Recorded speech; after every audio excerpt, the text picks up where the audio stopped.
And we're live. Hello, everybody. Welcome. Welcome back to Ghostlight. I am here with all of my very quiet friends. Say hi, everyone. Hello. Hi, everyone. Hey, I hope you are all excited. We have been waiting for this day for like months and months and months. Forever. The Shattered God is upon us, which doesn't sound like something we should be excited about. But we are. We're here. We're playing Daggerheart. This is a Daggerheart compatible campaign called The Shattered God. It's a mini series going from today, August 14th, all the way through December. I'm being non-specific with the date because we got to see how it's going to go. Let's go through and introduce the cast for this session. I would say for this mini series, but let's see how today goes. Oleg, what's going on, Goldie? How you doing? Yeah, Goldie. Not looking very golden in this light team, but it'll do. I live in Finland, and that's about it for me. Very nice. You are the earliest so far. Yep. Yes. Always a trooper. Always waking up, and I'm trying to keep my ass awake. It's every hour is your golden hour, Goldie. Always. Moving on over to Teleron. What's going on, Dar? How's it hanging? You feeling better? Feeling good? Yeah, I'm feeling better. Still a little tired, but mostly better. I've been trying not to keep you up all night tonight. It's worth it, I'm pretty sure. He says, yeah. I'm Teleron. You can also find me as All Six Sides, where I do we'll be doing some board game and ttrpg streaming and things like that. And on my Teleron channel, occasionally play some video games. Lately, we've been playing Peak, which has been pretty fun. Nice. Very nice. Let's go over to Mac the Axe. Throg, how's it going? I'm good. I am Mac the Axe. I am playing Throg. Normally, I am playing on Tuesdays over on GM Eric's. It's part of the House of Blossoms. But other than that, this is my new project. So. Fantastic. And we're excited to have you here. Also excited to have Story Sage. Hi, hello. A lot of you know me because I'm here a lot, but my name is Sage. On most social media, I am Story Sage, which is STORI Sage. Lately, I have been trying to play probably 3+ days a week. We'll see how it goes. Around-ish 9 p.m. Central Time, I play a ton of RPGs, and we talk a lot about mental health on my channel. So yeah, come check us out, and I'm so happy to be here. Thank you for having me, Ghost. So awesome. I love the new content as well. Keep it up. Outstanding. Speaking of outstanding, I'm just all full of segues today. Speaking of outstanding, how's it going, Hal? Going really well. I'm Ricardo, also known as Hal at RPG. On Tuesday nights, I DM a 5e campaign about pirates and everything else. On Fridays, you can find me, most Fridays at solid10dnd.com with our friend who comes next. And I'm here on Thursdays. I also do some content creation. So if you're into battle maps and encounters and miniseries and one-shots and everything like that, you get most of that stuff free on my Patreon at Hal at RPG. Thanks for having me. Outstanding battle maps. Oh, thank you for coming. Outstanding battle maps, Foundry Guru, all outstanding work. Go check out Hal at RPG. And last but not least, Blue Phoenix RPGs. How's it going, Phoenix? Hi. Going fairly well. I'm Jen. On Twitch, I am Blue Phoenix RPGs. People either call me Blue or Phoenix, depending on what chat room you're in. But yeah, I do RPGs. Obviously, it's in the name. I've kind of gotten a little sidetracked with Date Everything a little bit from the normal gameplay. But I'm sure I'll get back to the others eventually. We're going to be doing some D&D 2024 starting August 25th is going to be whenever I'm starting with just like my 2 players that are already players. And then we're going to play a couple sessions and then one shots are going to start next month. to help fill up my people for my players. But yeah. So exciting. You have a few of your players here, right? I do have a couple of my guests right here on your screen. Cannot wait. It's going to be so much fun. Hey, you know what else is going to be so much fun? The Shattered God. That was a bad one. That was a bad transition. It probably won't be so much fun. Hey, I'm going to go ahead and try to figure out what's going on with my face. Let's go ahead and run the intro. What do you think? Let's go. Here we go.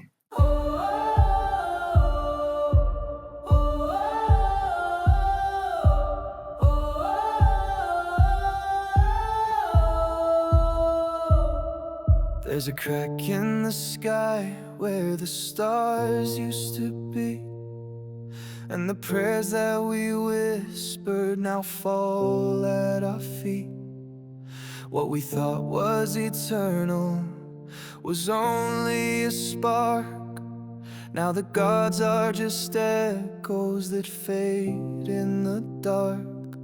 But I still hear a voice like a fire in the rain, saying, go on, remember, don't let this be in vain.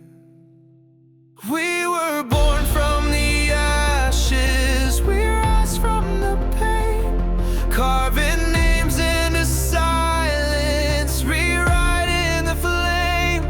If the heavens are breaking, then we'll stand where they fell.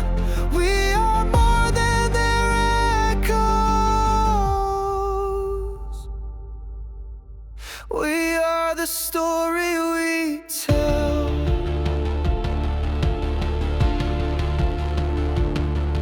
We were marked in the night by a hand we don't know, with a burden we carry but never let show. Every step is a secret, each choice is a threat. Will we fight for the fallen or crown gods instead? And it's more than a fate, it's a promise we keep. In the ruins of faith, we still dream when we sleep. We were born from the ashes, we rise from the pain, carving names into silence, rewriting the flame. If the sky comes apart, then we'll ring out the bell. We are the ones who remember where the light once fell.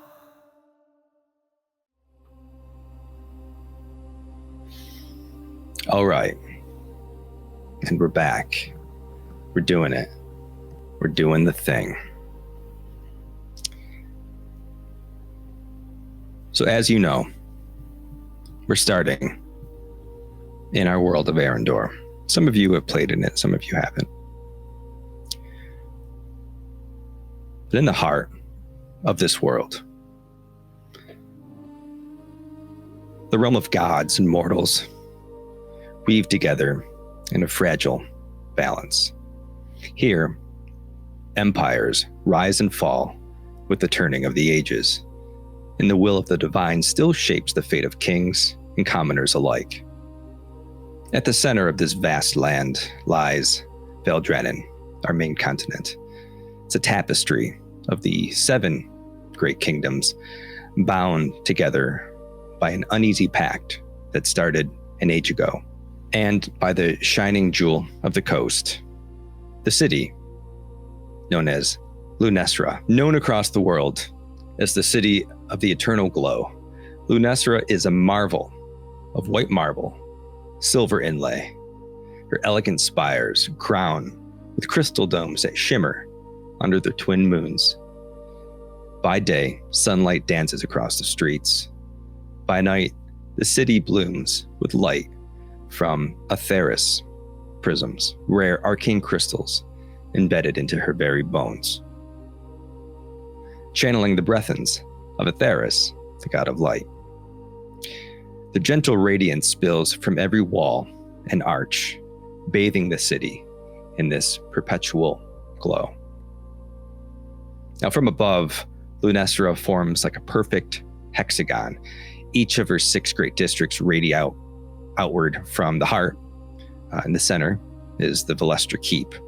It's a fortress of marble and silver that rises over the meeting chambers, the Council of Seven, where voices across Vel Drannon gather to shape the realm's destiny. Beneath it, the channel opens to the Whispering Bay, a lifeline of commerce and diplomacy, carrying goods and influence to the Verisian Sea and to every corner of the land. Some of you have experience with the Verisian Sea, I think. So from the keep, if you step beyond it, you come to the Lunar Plaza. It's a vast square lined with statues of deities, Atheris, Lua, Solaris, Velora, and monoliths inscribed with celestial ruins. At the center lies an astral fountain. It's a shimmering basin that reflects the night sky in perfect clarity at all hours of the day. Some whisper that it amplifies the divine energies that lay latent in Lunessra, but it mainly acts as a communal space, a landmark that acts as a gathering place for anyone who wishes to petition the council when court is held. Along the outer wall of the Lunar Plaza sprawls the Lunessra Market, where merchants from 100 ports hawk their wares beneath the keen eye of the city watch. Northward rises the obscure Lyceum, a spiraled academy crowned with glowing crystal domes. Here, scholars of planar magic, celestial phenomena, and ancient history gather from every kingdom. Its halls hum with whispered theories and the rustle of enchanted parchment. To the east lies the Silver Spires district, a realm of noble estates, jeweled boutiques, and the political elite. Here, fortunes are traded with handshakes and smiles, and rumors travel faster than gold. It's here that the elite families hold sway, and where the true political turnings of Vel Drannon take place. Beyond all of that lies the Eclipse Market, which roars with life, sprawling bazaar of silks and spice that mingle the scent of arcane regions. Here, among the legitimate traders, one can find the shadowed stalls of the black market dealings, traffickers and cursed relics and planar contraband. Some of you may have had some experience with that as well. And finally, to the south, the city docks stretch into the Verisian Sea. Lanterns line the piers, casting ripples of silver light across the water as ships from distant lands unload treasures, travelers, and tales. For all its beauty, Lunessra is not without shadows. The council's unity grows thin. Old grievances stir in the far kingdoms. And some say that the Atheris prism's glow has taken on a strange hue these past few months. But for now, the eternal glow of the city still shines, and its people move through their lives unaware that the age is about to change. It started, everybody. We're doing it.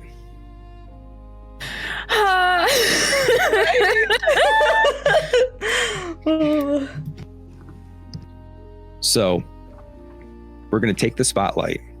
We rolled in advance to see who's going to go first. We're not starting in a tavern. It's new territory for me. Hal, you're up first. Hal, Hallam, sorry, not you. Your character lives in Lunessra. You have a job here. You have responsibilities.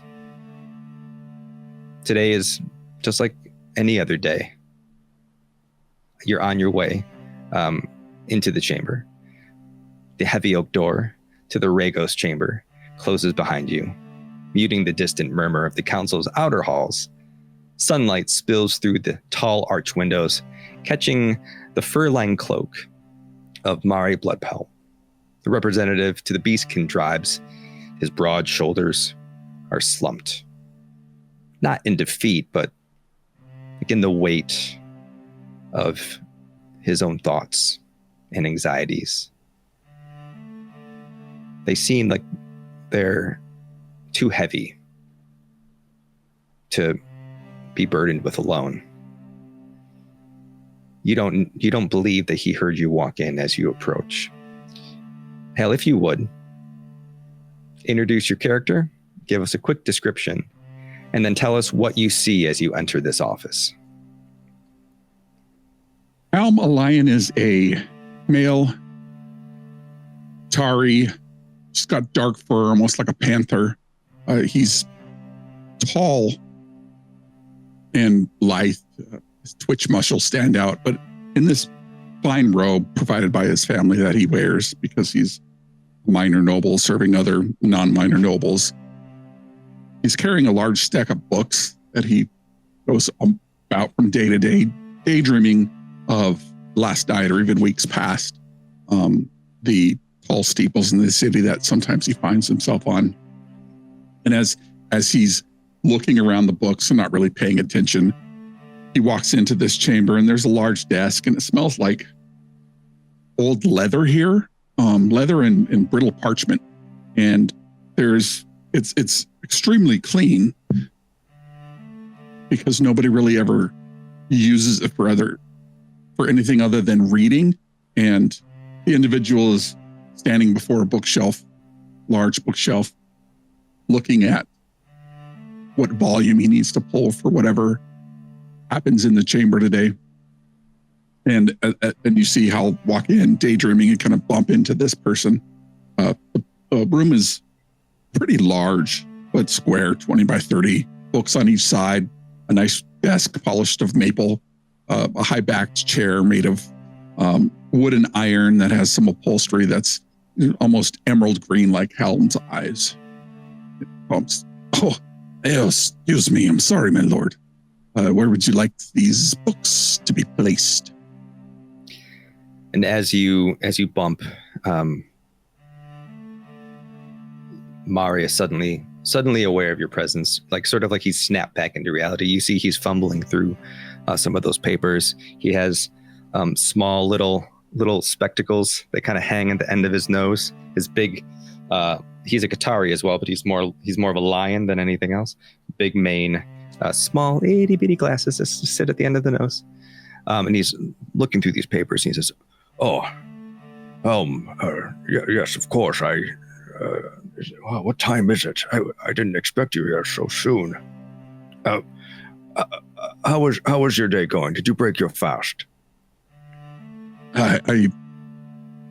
Honestly, I'm hoping to get out of here a little bit early so I can avoid the family at dinner. But I will be here as long as you need me. So I arrived kind of early. I have yet to get any sleep. So here I am. Yes, well, with that, there's, we have court today, right? We're listening to petitioners for a very long time there. Seem very frustrated, as in months past. I don't know what to do. We've had petitioners come from Regos, from all around the region, telling us of all of these issues. It's always the same, and we can offer no solace. And then do you recall the visit I got from that Qatari warrior from Regos a few months back? I forget her name. It was Thunder, Rain, something of that sort. Honestly, my lord, I don't remember very much. And I'm here, the day kind of drags on. Well, this one came bearing news. She had been assigned security for a courier bringing me word. And Unfortunately, the caravan was wiped out. But bound by her duty, she brought me word that there is a coup rising, a rebellion, back in Regos. I fear that these whispers may mean the end of our time here, but I've tried to lead with diplomacy, build bridges, but there are many among our kind who see restraint as weakness. So I have something to ask of you, Helm. We need to curry favor amongst those allies, if any, that we have here. So I need you to speak with the other viziers, the courtiers, the staff in general. Find out what you can and what we can do to solidify our place here. Talk to anyone who carries weight. If the council sees me as isolated, they'll side with the wind when it shifts. We need to seem unshakable. Well, my lord, haven't you thought of a new orcish emissary? Wouldn't that be something we can align ourselves with? They're trying to curry favor, all these big words you use. They're trying to make their way into the council, right? We can leverage them, and should things go south in Regos, perhaps we can leverage them again. An orcish emissary, you say? I don't know if this is the time. Do me a favor. Give me a presence check. All right, presence +1. That is First roll. a 15 with hope. Take a hope. Yes, this such a bold move might just curry some favor. Yes, do you have anyone in mind?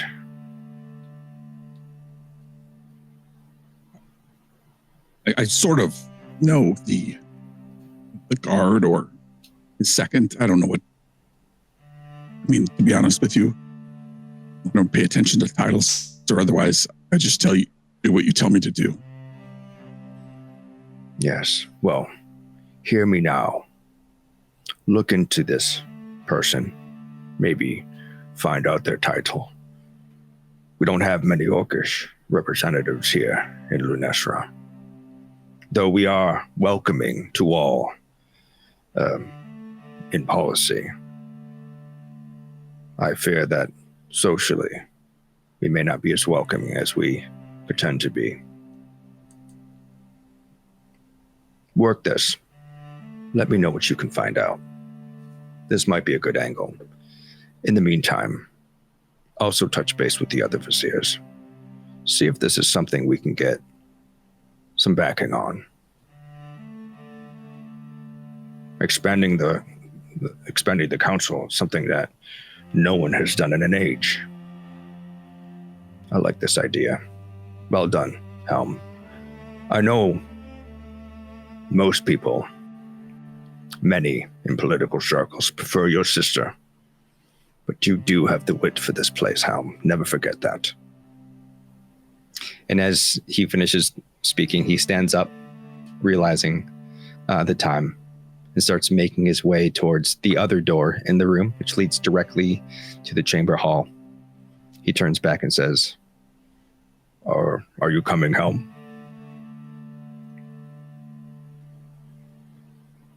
Yeah. Is that a request or a requirement, my lord? Well, it is your job. Can I just stay here and clean this place again? Well, if you wouldn't mind picking up the papers, that would be helpful. But why don't you join me in the council hall? I think it would be good for you to see the goings-ons of the petitions today, and maybe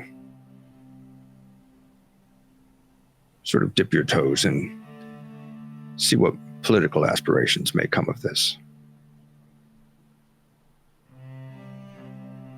Right, very well. I will come in once I finished cleaning up.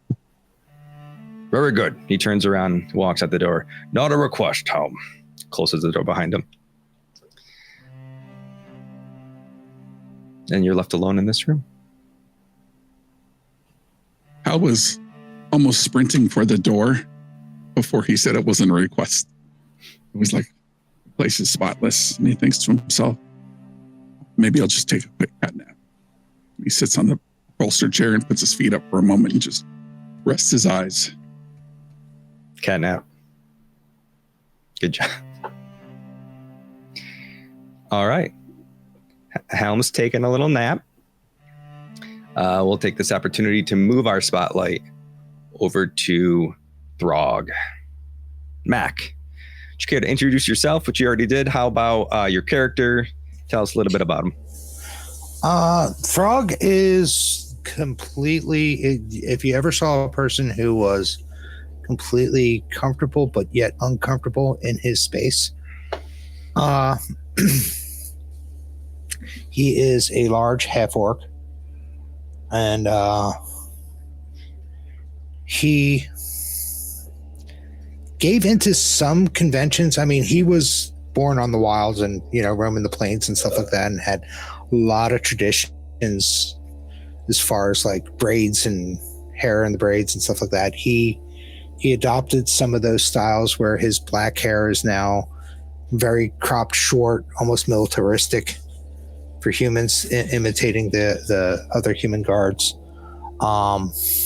His blue-gray skin, it's clean. He tries to, polish his armor. He's dressed in the guard armor, standard issue, colors of the city. He tries to keep it nice and polished and keep the dents out of it. He is pretty much trying to promote the half-orcs that don't want to be at war with all the races, and he is charged with kind of just being like an example of them. The one thing that was suggested that he did not do was his tusks. He left them alone. He did not file them down. He did not blunt them, because not everybody is going to do that. So he still has his tusks, which of course gives him a little bit of a lisp when he talks. For the most part, he takes his job as guard very seriously. When it comes to any nobles asking him to do something, he will do it. He otherwise, when he's standing guard, he's just kind of amazed that this is a permanent structure, an immense permanent structure of a city that he's in, because he's used to being very nomadic. Awesome, outstanding. And we, like we said, Throg, being who he is, has some biases that he's fighting against as well, that I think make him out here and there. So you are starting as you leave your guard barracks room. You walk out into the main hallway, and waiting for you there is the oncoming sergeant of the guard. You are assigned to the council watch, your guard, and he is the one who is sort of the manager of the guards for the day. You both leave the building at the same time. The morning sun spills golden across the white marble streets of Lunessra. Your boots strike steadily beside one another. This is someone you know. This is Sergeant Caldrin Velock, broad-shouldered, weathered man in his late 50s, sort of short, silver hair. He's wearing his steel half helm. You can notice, well, you know that he's missing a pair of fingers on his left hand. His tabard is perfectly kept. His eyes are sharp, gray, and miss almost nothing. And as you walk, he says, "Well, come on. We're running late. Go to get that quick." All right. What are we doing today? It's the same thing we do every day, Drog. We call it the council. Plain and simple. You should know that by now. How Well, long I have you was been here for? Well, I was kind of hoping they'd at least give us the other side so we don't get the sunlight in our eyes in the morning. No, strict orders. You're to stay on the beastkin side. You understand? That checks out. You know, not everyone is as comfortable with you here as I am, Drog. It's best you stay on that side for now. Maybe in time when they're a little more comfortable with you. I'll shrug and nod, like he always does. So the two of you march through the heart of the city towards these towering gates of the council hall. You're coming through the lunar plaza, but to the side, you see the crest of the watch shining on your breastplate for all to see. And for some, that crest earns a nod of respect. And some people see that and do give you respect. Others, that nod never comes. You see their gaze linger on your tusks, your broad frame, the unmistakable bloodline of the people that the pack drove from Vel Drannon. You've grown used to it, the stairs. They never truly fade into the background. Every step you take as a sworn member of the Lunessra Watch is a step that carries the weight of history. You are the first half-orc to wear this uniform. You know what it means, and you know that there are those waiting for you to fail. So you approach these grand doors of the council. Describe to me, if you would, what you see as you approach this main gate of the Velastra Keep. Oh. The city, like you said, the city is mostly marble, white marble. The gate, the outside gate is very polished, kind of plated, iron, because silver is not strong, but iron is. So they kind of plated over made an iron gate, plated it. It can be locked, it can be defended. There is a drop gate that is there, but honestly, it's probably rusted from disuse. Nobody's ever gotten this far up. The council room itself the doors are a different story. They're bigger, much larger, and it's kind of funny to think that, between the races, the half-orcs are pretty much up at the tallest, but these doors were made for creatures much taller. They almost go floor to ceiling on these vaulted ceilings, and they are not defendable at all. They're they're very decorative. They're glass. Nobody can sneak up to these doors. They're very large. They look like they would be like the large wooden doors of a portcullis, but they're stained glass, see-through, very translucent. Split in the middle, they open up, and grand gesture, send some light going around the room in different colors from the different colored glasses. But and it seems more ceremonial to have guards here than anything, because there's no way this could be defended successfully. Yeah, and as you come around and you see these sort of conflicting signs, these large iron doors, followed by these relatively open and frail inner doors. You go through this lunar plaza, you see this astral fountain, and you see that there are petitioners already starting to cluster. You hear like hushed voices as they prepare to plead their case for their council. Some look at you as you walk and give you the stare. Some are more concerned with the pressing matters that they're bringing to the council. As you enter that main chamber, keep hitting my microphone, the sergeant nods kind of over to the main chamber. You have to go and sign into the guard station. You walk through the main chamber, past the main dais, into the back. There's another door. Through the door and to the right is the guard station. sergeant of the guard takes up his position in that station, opens the ledger for you to sign, and says, "Right here, Drog. Signed by the Rigos. Looks like your partner hasn't signed in yet for the day, so I think Fallen Star's still over there. Anyway, off with you then." All right. He'll sign in, and then he'll go over to where Fallen Star is. Well, you'd ever leave, you know.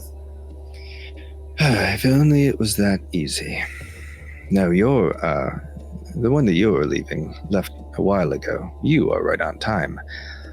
The one that I await is not. So, how goes it today, Trog? Any problems? This is, this particular guard. He is a knight of the order, a knight of Lua. It's an order that is beginning to pick up some steam here in Lunessra. They are trying to win some favor with the political class here. So they've done the thing that they think would win them the most favor, which is just take guard shifts. So they're a group, like a military group, very, very, very small, more like a team. And how they contribute is they take guard shifts for the council watch, but they take one shift and they just swap it out because there's so few of them. This is an angelic looking Atheris race, formerly maybe Asimar, maybe if you want to go that far. Very, very clean cut, very put together, fantastic posture, just as you would picture a warrior angel. This is the epitome. And he stands motionless as he talks to you, looking straight forward, occasionally kind of nodding his head. Did you see Oleg by chance on your way in? I did not, but there was a lot of petitioners in that around the fountain. He could have been lost in that throng anywhere. You wouldn't miss Oleg, trust me. You've met him, right? Little simian-looking fellow, black fur. As I said, there was a lot of petitioners by the fountain, and a lot of people shorter than me. Okay. I mean, the wings would stick out, and I didn't see anybody except out by the iron gate. Well, he does hide them, but it's fine. I'm sure he'll be here any minute now. And he waits, and he just continues to look out. And then two figures sort of catch his eye. And he says, you know what? Maybe I'll just make my way to the sergeant's desk and sign out. If the commander and the quartermaster ask, I just stepped away, and Oleg will be right here. Can you do that for me? Of course.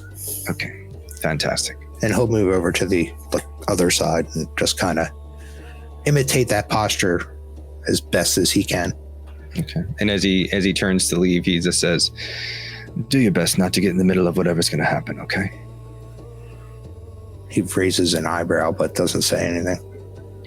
And he walks through the door. Oleg. The city blurs past in streaks of silver lantern light, pale morning sun as you hurry towards the council hall. Late. Again. The gleaming crest of the Knights of Lua on your tabard draws more than a few stares. You're still relatively new here. Not everyone is very familiar with what it is you do. But some of those stares aren't necessarily kind. And you have felt sort of this growing sense of animosity towards those who may be identified as an outsider or not looking like the people who live in Lunessra normally. Would you care to introduce Oleg for us? So, walking up these long alleyways and stairways up towards the keep, you see short for a human, maybe around 5 feet tall, a stout, thick, dark furred. He has a thick, long mustache that trails down off of his chin, which lines his, when he laughs, his teeth, and he always laughs with a sound, which probably irritates the other guards to no end. He wears not a lot of armor, but the caftan that goes over which the Knights of Lua wear, they're deep purples and blues like the midnight sun, midnight sky. And he's currently wearing a small cloak, which is just like hunched over his shoulders, which are concealing his wings as best he can.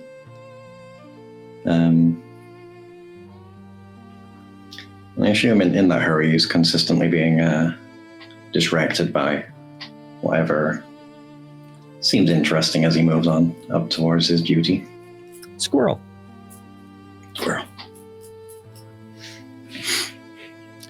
So, as I said, your order is relatively new to Lunessra. You're still trying to make your mark on the city.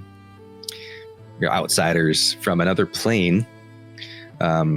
You're sworn to the lesser god of the moon, which is apparent by the symbology on your uniform.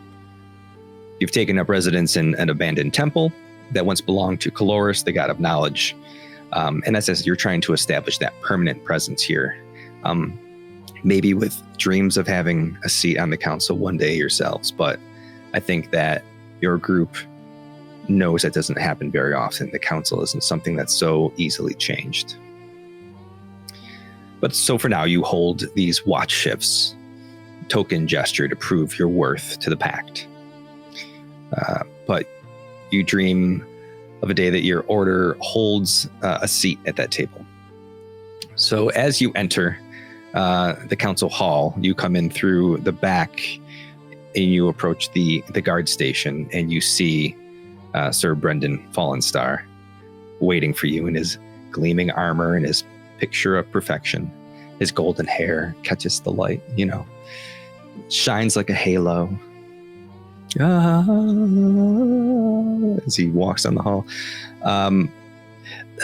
You're late, he says to you.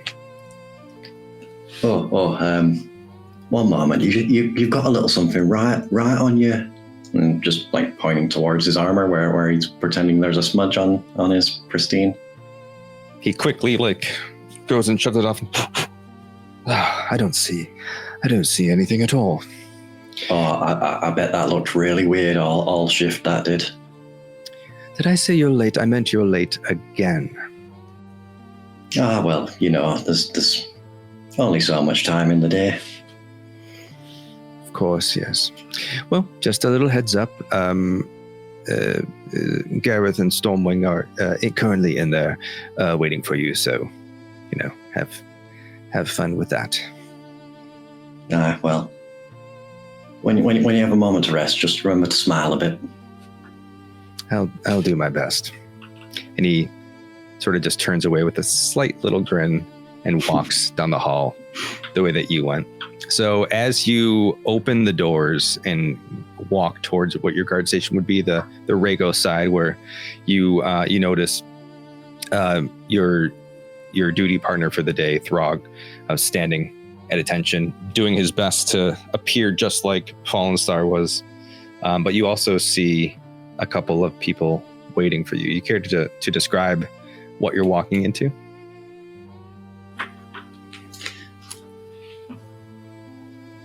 Oleg is presumably walking towards the Knight Commander and the Quartermaster for the Knights of Lua. The Knight Commander, Ira Stormwing, is a very tall, Aarakocra looking creature. So she's like a very humanoid golden eagle looking person. The best way to describe her would be that she's the embodiment of order and discipline. She looks like the kind of woman who doesn't do pleasantries, just from her regal appearance. And she's like the epitome of a holy warrior. And beside her is a half-elf who also has wings. They're all winged seraphs. But one of his wings is doesn't look like it functions properly. And when this quartermaster walks, he has a severe limp from one side.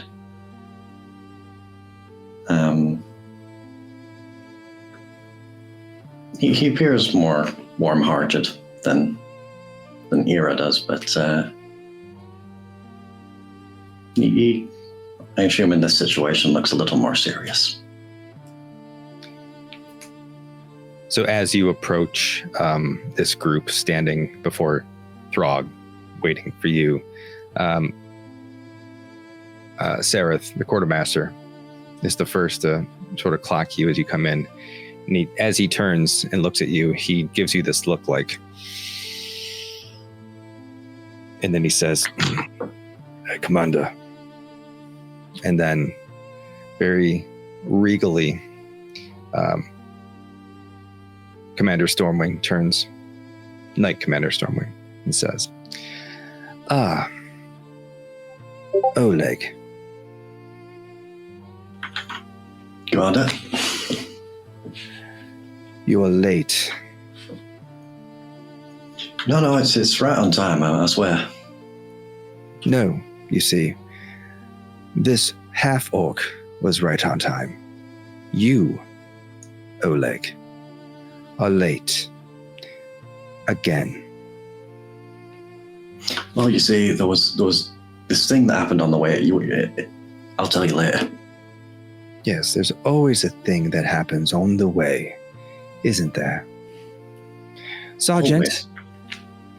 She turns her beak to the side and calls for the sergeant of the guard. And he comes walking up. Yes, Night Commander. Sergeant, you have my deepest apologies for the conduct of our brother Knight. You have my word that it will not happen again, she says, staring at you. In fact, as penance for his transgressions. Oleg here would like to make it up to you by taking the next shift as well. Silence. Sergeant just kind of nods, sort of confused. He's not used to this level of, not discipline, but disciplining soldiers for being late. I think he feels this is a little bit kind of harsh. He just kind of nods and turns and walks away. And then Stormwing looks at the quartermaster and says, "We are done here." And she turns and walks away as well. Now, Sareth is still standing there looking at you. What did you say it was this time? Honestly, it was a butterfly.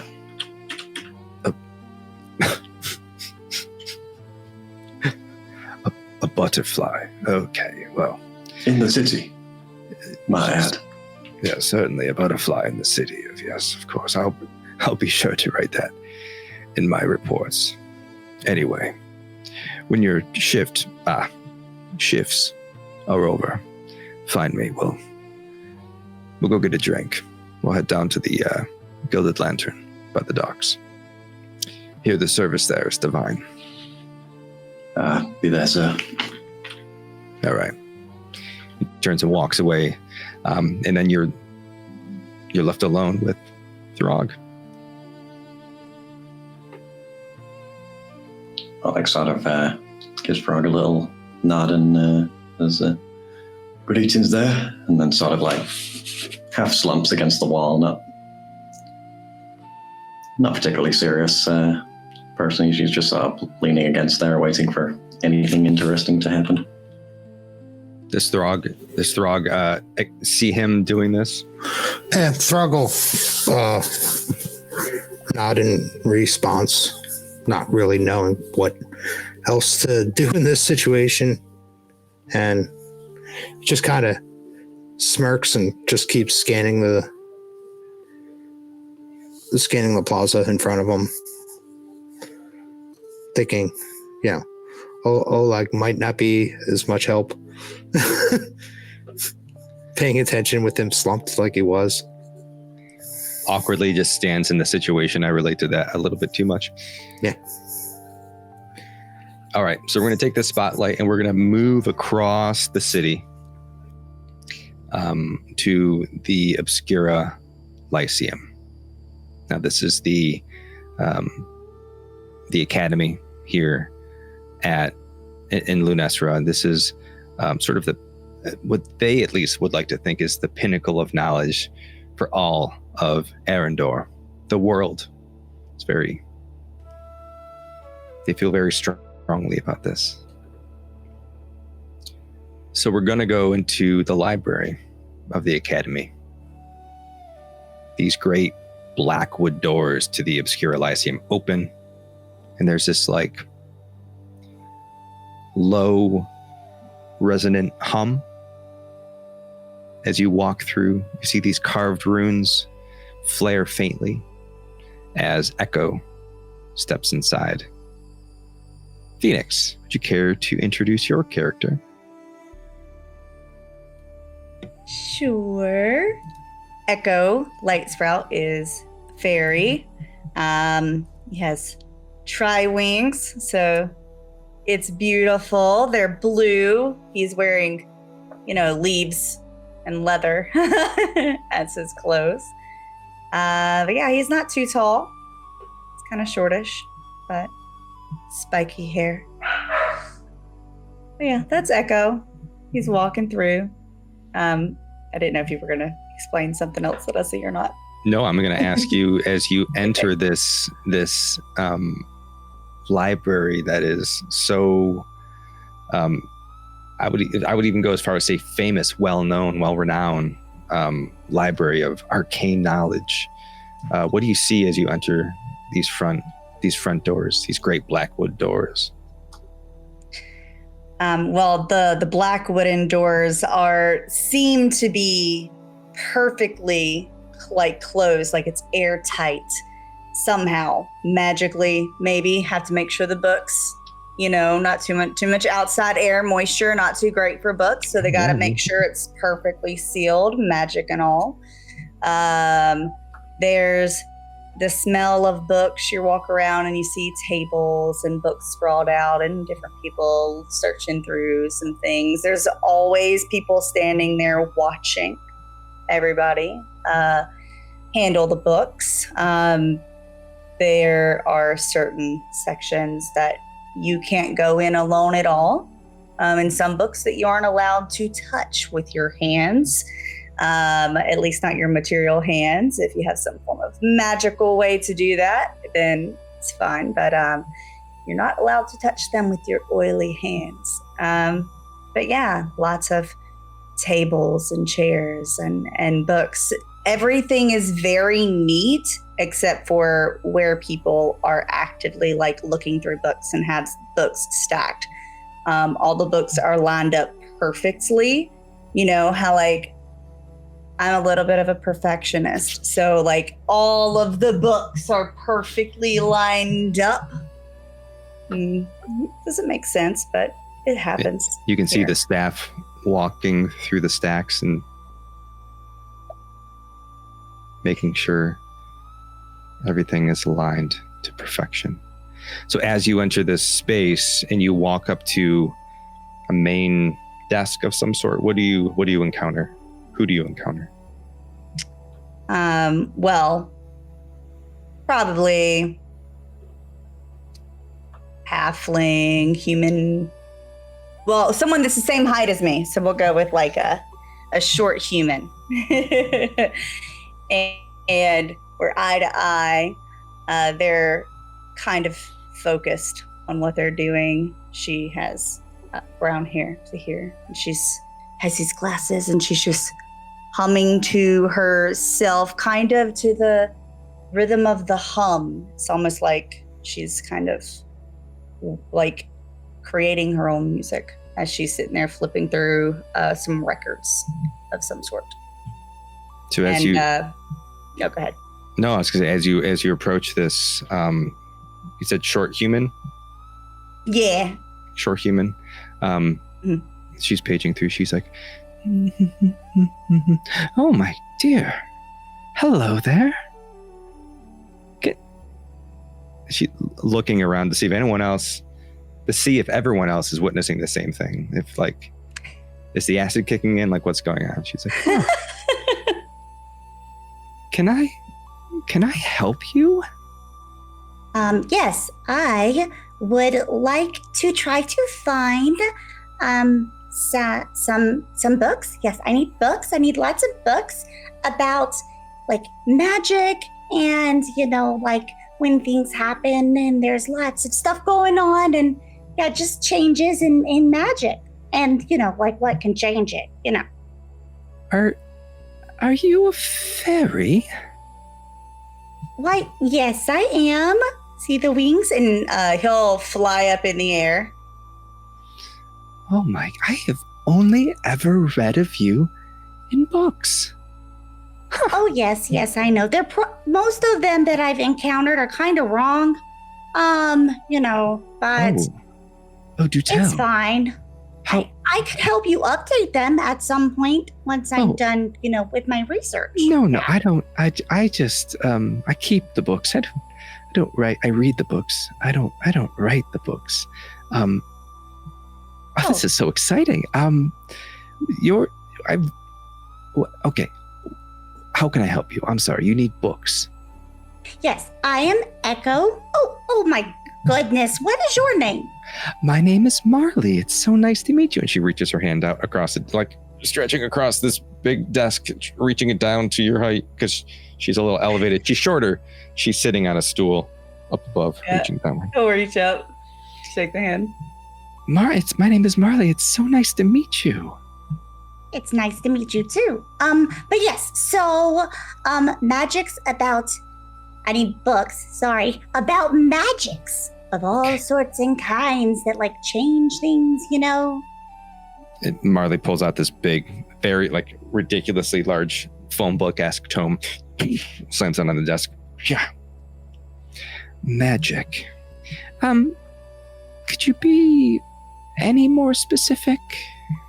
Well, see, I've been trying to be more specific, but there's just not really any information anywhere really that can help me. So I've been reading all the books about magic everywhere. Oh, well, yeah, all of these books are about magic or ancient history in some way, shape, or form. Okay. Oh, let me think. Hold on. Okay. So what about magics that affect other magics? Does that help narrow it down? Yes, it does. Yes. Let me. Okay. Good. Magics that affect other magic. How would they affect these magics? Oh, they're just making weird stuff happen all the time. Okay. And I need it to stop. Stopping weird stuff. Yes. Okay, magic. so let's say that there's a magic that makes it to where, like, you can talk to plants. Okay, and it's just like there all the time, and you get to talk to all the plants forever. Most of them are really nice, in case you didn't know. But anyway, that's nice to hear. Sure. Yeah, they're very, very nice. So, all right. So all of a sudden, it doesn't work anymore. Oh. And Well, it's that sounds because of horrible. another magic that's messing with it. Oh, that sounds powerful, actually. I know, and very dangerous because there could be lots of magics that are important, like the magics that keep those doors from like being perfectly sealed. If it just stopped, all the books would be ruined. Oh, my dear, that's just good carpentry. Yes. Oh. Yes, It's very good. We do not have we a pride lot of ourselves that in a on lot of places. precision around here. I may have something that can help you. What class is this for? Oh, well, it's not really a class. But I made some friends with, like a couple of professors, and they said that I could come in here. Oh, okay. And you're not a student then? No, I'm not a student. I am a friend of knowledge Okay. for the magics. Why don't we give me a presence check Okay. to see if your friend being a friend of knowledge is going to get you this book. Okay. Oh no! Okay, hold on. That's a -1. So Hey, what 12 with fear. A 12 with fear. My fear disappeared. Yes, your fear. Now we'll figure it out. So I have. Okay. Okay. Friends of the professor. Sure. I'll tell you what. I do have a book that might be of interest to you. Can you wait here for one moment? Oh yeah, of course. Yeah. She He hops just down. kind off of her like stool and bounces a little bit. scurries away, leaving you to sort of sit there and look at the people in the library. What do you see as you look through the people in the library as she walks to get you? Well, he probably sees a couple of people finally noticing that there's wings just kind of, fluttering there. And there's, some books, and he finally notices the person that's pushing, and pulling all the books to make it perfect. And he's like, Oh man, I thought it was magic, but it's really just someone wanting everything to be perfect. They should really learn that, things can't be perfect all the time. Like, and then he kind of glances at what she was kind of flipping through. And is it still open? Yeah. I don't remember. Yeah. Okay. He's just gonna kind of. It's up from him, right? Mm-hmm. He's gonna just kind of flutter up a little bit, and kind of look down just to kind of see what it was that she was looking at. So you're trying to like very sneakily look over to see what's in the book that she was looking at? Well, it's kind of not really sneaky. He's not thinking of it as like snooping, because she left it open, and if he were taller, he would just be able to see it anyways. Yeah, no, that sounds like a finesse check to me. Okay. I don't consider it stealing. It was just laying there. I wasn't trying to steal it. I just wanted to look. All right, so it is a 12 with hope. Oh, take your hope. So you can see all of the names in the book. It's left open. You see that she left it open on a page outlining magic not working. So there's like a bunch of books and a bunch of different titles. Do you want to know the titles of the books? Yes, I do. All right. So as you sort of peer over and you look at it, you see it says like it's upside down. So you have to sort of like be really careful about it. And you see it says, there's one that says, when spells went silent, no more magic today. The wand that wouldn't work the day the magic disappeared. Where did the magic go? The broken spellbook, the quiet cauldron, and then the day the magic stopped. And as you're not peeking over the desk, magic who's this? That's even better. Mother comes back with a book in her hand. Excuse me, it's official use only. But I did manage to find this one is still checked in. And she hands it down to you, and it's the day the magic stopped. Oh, I did not mean to. I didn't touch it. But I'm sorry. Do I just go take this over to the table and look at it for a minute? Yes, please don't leave with that. If you're not a student, then as she's talking, she slowly closes her book. Oh, of course not. I will not. He flutters back down. I will not leave the library with this. I will bring it right back. And also, I just kind of wanted to ask you, so all of those books were checked out? So there's like someone else here that might be trying to research the same thing as me?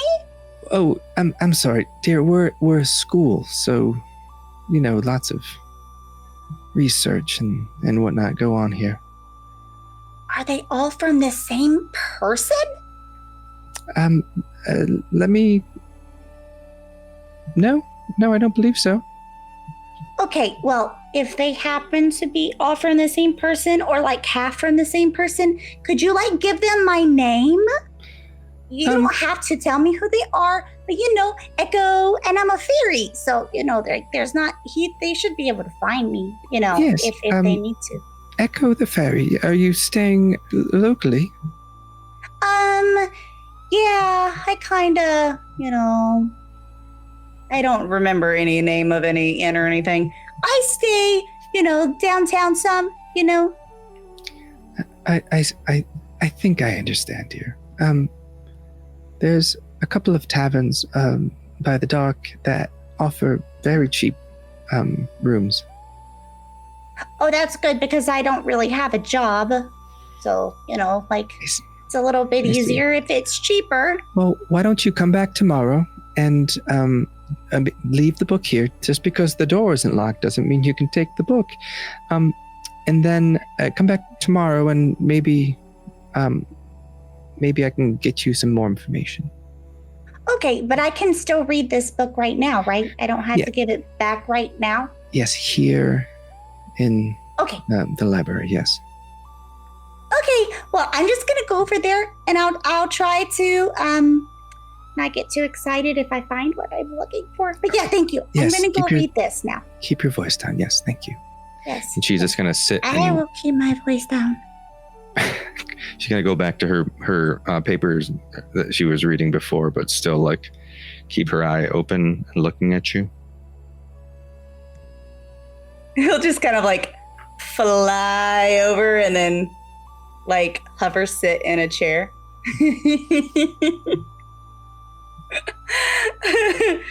Just to see if she notices. and then he'll read. So as you sit to read this book, you notice that this is a work of fiction that she gave you. It's a story about what would happen if all the magic cease to exist. And as you read it, we move the spotlight outside of the Obscure Lyceum, where two of our friends are waiting just outside of the college. They opted not to go inside. So there's the college itself, the Obscure Lyceum, is a walled-off structure, almost like a fortress, very uninviting to those people who aren't students there. And then inside those outer walls is the library. So outside of all of that, the Obscure Lyceum, its door faces into the Lunessra market. So just outside the door, you have our two friends. Let's start with Dar. You'd like to introduce your character? All right. So Dar is essentially a living scarecrow. They always have like a hood pulled up. They have like old ratty robes that have been repaired over years. A lot of different colored fabrics stitch on to repair it. And some are extremely old as well. Some are brand new, or at least, well, somewhat new. They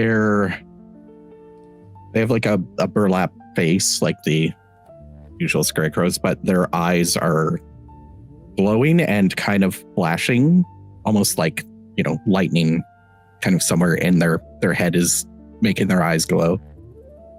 And say they probably be off, not trying to be out in the open, off to the side, and hood pulled up as much as they can. When they're walking, it's a little awkward, like they're still trying to find their footing. The arms don't sway the way they should. And he'll probably go off to somewhere not like fully hidden, but just out of the way, waiting. Yeah, the entryway to this college, like the main door, sort of it juts out, and there's lots of pillars and very impressive marble work. But there's lots of little like alcoves that you can kind of skirt off into, and you are there with Elumd. Sage, do you care to introduce your character, please? Yeah, absolutely. So Elumd is what you might think is a mushroom. They are relatively small, pretty small.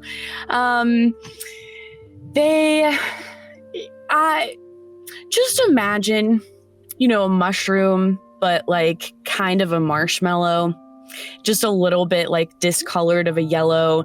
They're kind of like, they almost look like they're like melting just a little bit, but they're like kind of sweating these like large droplets of very red globules. So they are covered in these beads of what looks to be red blood.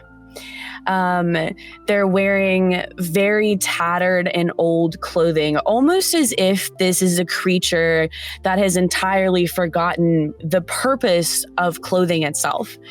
They are, you could say sitting, but they don't really have legs. So they're kind of like sitting, resting in this small wheelbarrow that is equipped with wheelbarrow handles that are very, very, very sharp. You can't really tell exactly, like they do have relative facial features, kind of a head, and these red kind of droplets that are just kind of globes sitting where eyes would be. And Elumd is definitely around Dar, not necessarily feeling very uncomfortable, not that their expression reveals too much about what they're feeling, but just kind of sitting. And as the two of you are standing and sitting together out in this market, describe for me what it is exactly that you're seeing in this market space. This is for both of you as well. For Elumd in particular, I would say that their vision is a bit distorted from what our wonderful game master has described for us. Elumd sees light and just very, very bright, white, blinding blurs, reflecting this lots of sunlight, reflections and silver and a little bit of gold and white. And even the marble is something that they find quite strange. that it's smooth and sculpted and polished. Everything is very strange to them. And it kind of overwhelms that bright, blinding white kind of overwhelms most of Elam's vision. And Dar? So Dar is just kind of keeping an eye out for people, just making sure nobody's, openly staring at them. And at one point, a mother and child halfling walk by, and he sees out of the corner of his eye, and then just turns and stares at them for a second, and then turns back. And again, trying to keep the hood up and keeping their face kind of covered, but just watching people. And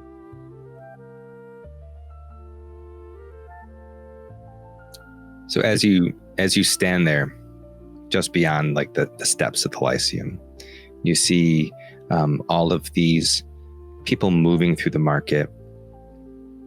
Some whisper and hurry past, others stare openly. Again, you see a few children pointing, tugging their parents along. Every now and then, like a brave soul will stare just a little bit too long, try to get a sense of what's going on. And then, without warning, she appears. Dar, you feel a tug on your cloak. And as you look down, you see a tiny halfling, curly-haired girl, maybe 7,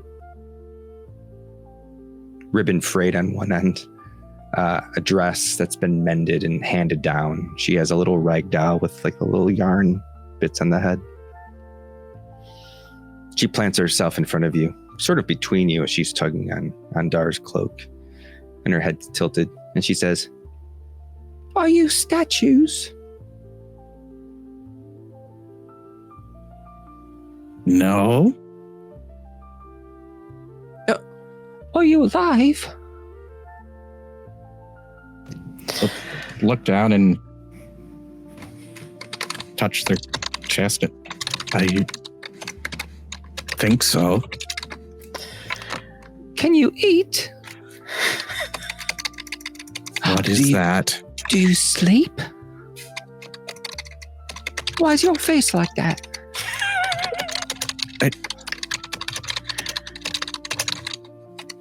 If I knock on you, will you go dong? I don't think I eat. And then, almost like she didn't even care what the answer was, she turns and looks at Elam and says, "Do those mushrooms grow back if I pick them?" Can you talk to other mushrooms? Yes. Yes. Do they tell you the secrets?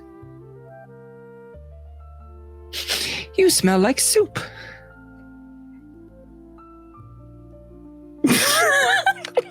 Dara will lean over and try to sniff. Yeah, they smell like soup.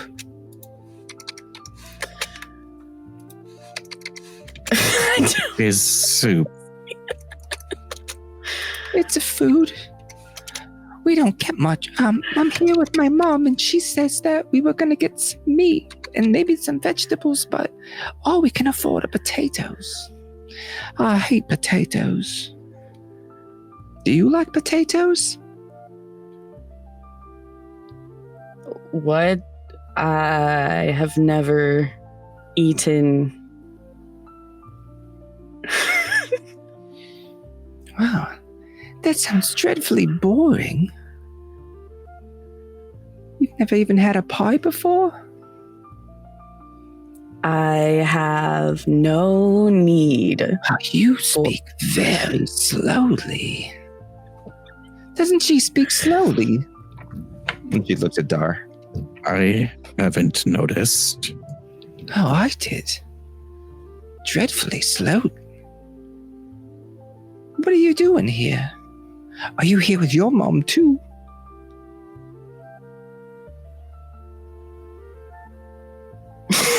Hello? I'm so sorry. I'm so caught off guard. I'm just gonna say, nature has only one. Oh my gosh. It goes on forever. Anyway, were you here shopping for food as well? Do you want to go to the shops with me? We're waiting for a friend.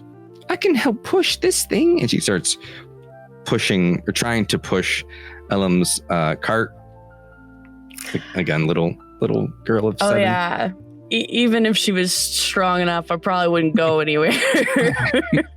Oh, that's really caught in there.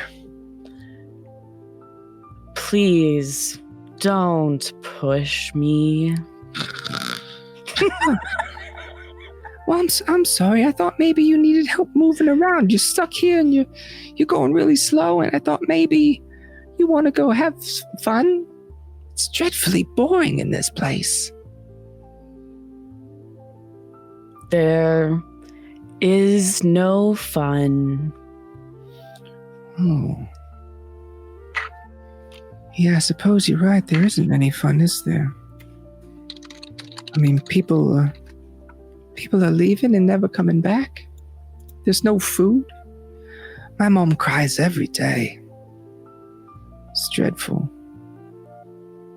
I'm going to tear a little strip of a brightly colored fabric from one of the patches on my arm and hold it out to her. Here, go play with this. Oh. She takes it. What color is it?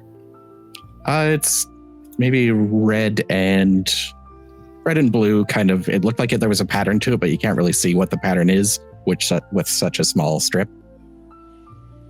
So she takes it and she ties it around her little doll's wrist.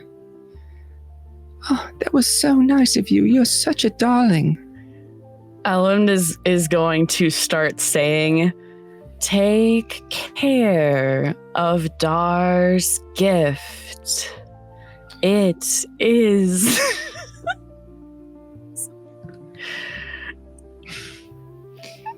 Yes?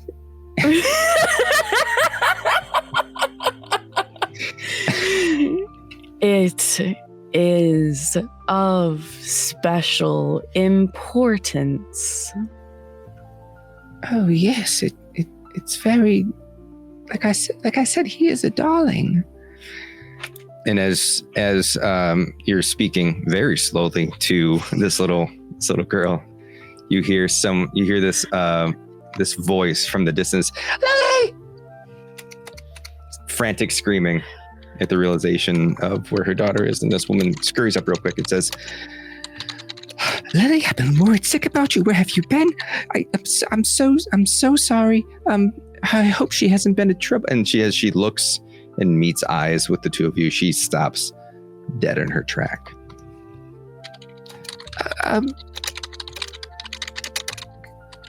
And she does like a little awkward bow and says, "Come along, Lily." And she starts to pull her away, and Lily's like, "These are my new friends. Look at what he gave me. That one smells like soup." I try to smile, but it just, the creepy, jagged teeth show, and it's not friendly looking. So as this girl moves away, trying to pull from her mother's grasp, because clearly you two are the most interesting thing for her in that market, you begin to take notice of all of the other people in the market. The stalls of the vendors are bare. There's only a few that have any real produce on display, food on display. There aren't a lot of people shopping. There's a lot of people in the market, but there aren't a lot of people shopping at vendors. Everyone looks very somber and sad. Not a lot of gold is changing hands for food. Those who do have goods are carrying sacks of potatoes, root vegetables, that sort of thing. Is there anything you'd like to do in this space?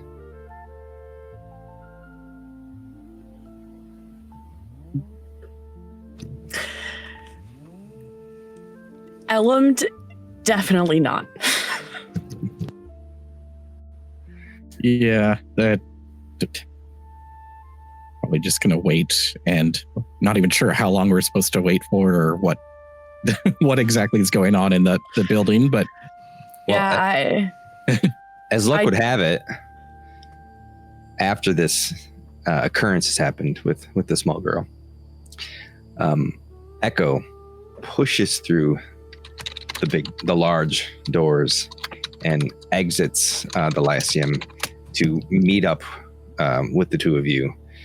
She catches the end of what just transpired, of the little girl pulling away and her mom looking frightened and you two looking kind of bewildered. Maybe Elland is still mid-sentence. I don't know how long that for. But you see this small fairy exit out the doors and meet up with you. hello.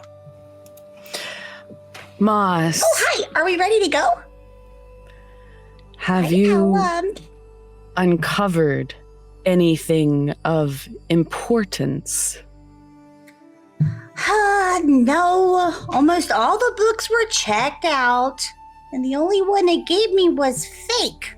Well, I mean, the book wasn't fake, but like the story that was in the book was fake. So, like it didn't help at all.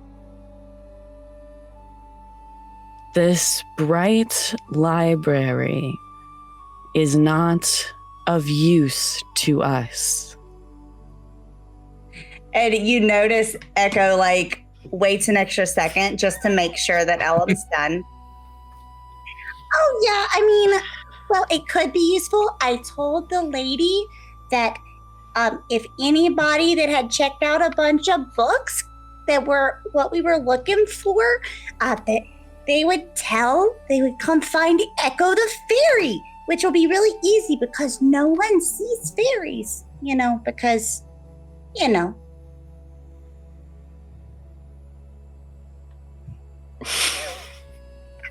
Do you know what soup is? Oh, yes. It's a food. Do It's mostly liquid. Oh, I am very sorry, Ella. Do I smell like soup? And Echo will get maybe uncomfortably close for most people and maybe a little bit uncomfortable for Ellen and just take a deep whiff and I mean, sort of. Yeah, there was this one soup I had. It was delicious. But don't worry, I'm not gonna eat you. That is reassuring.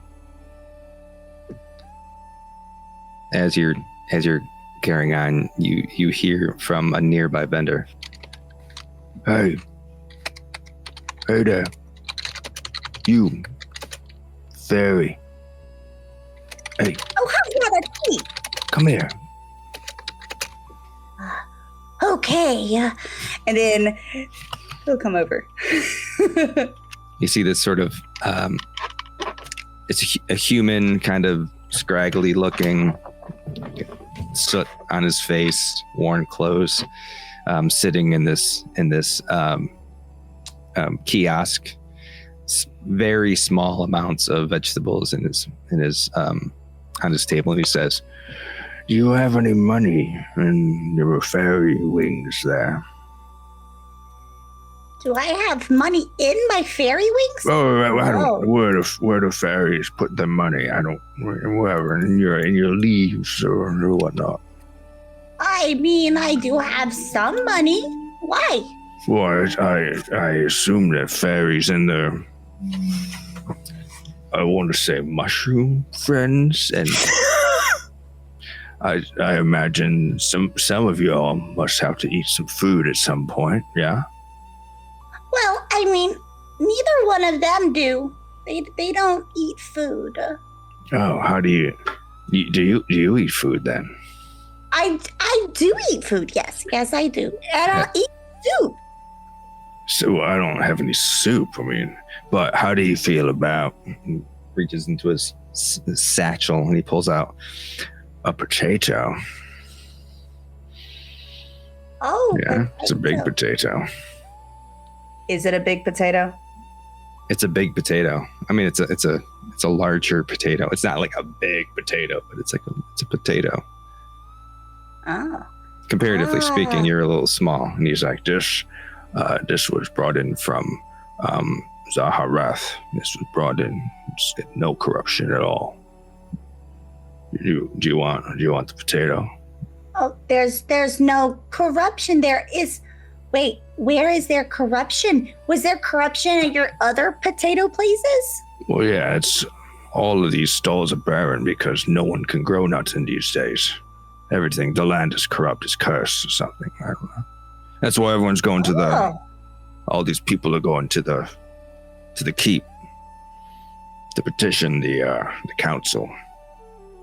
Violence, criminals, seedy characters trying to raise prices on very basic goods. You gotta watch out for those people in this market.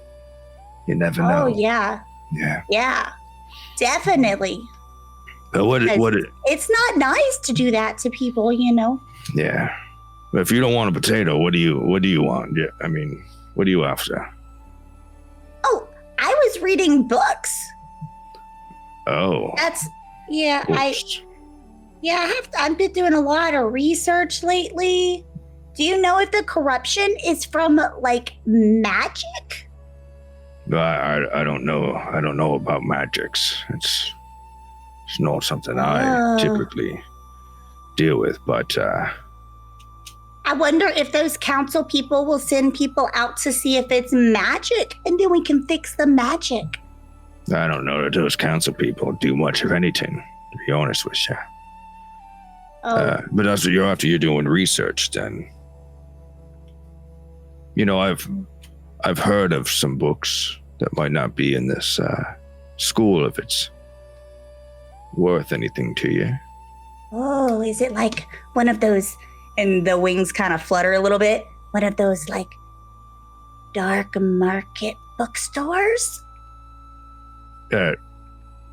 No, it's just a private collection. Oh, okay, yeah. That's cool. Would it be worth a handful of gold?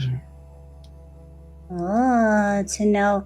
Well, can you tell me about the person that has it without telling me who it is before I agree? But, you know, is it someone that does magic stuff? I'm not sure, to be honest with you. I mean, probably, but they're very well-to-do high society types, you know. Very legitimate. Can I tell if they're being truthful to me? Yeah, do you want to do an instinct roll? Yes, I do. Okay.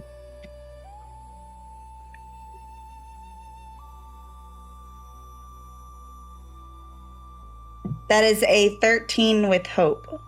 Take your hope. As far as you can tell, he seems to be, I mean, he seems like he's a shady character, but he seems like he's at least genuine in what he's saying, from what you can tell.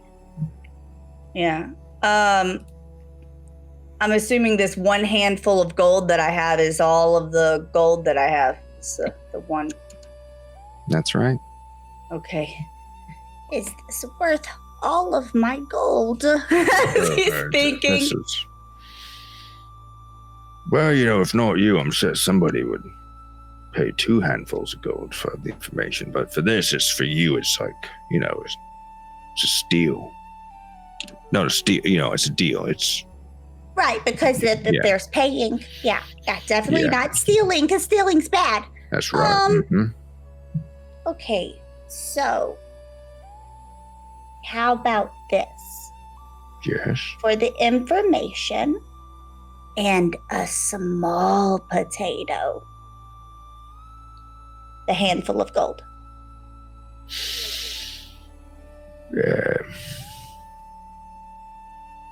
Give me a presence check. Presence.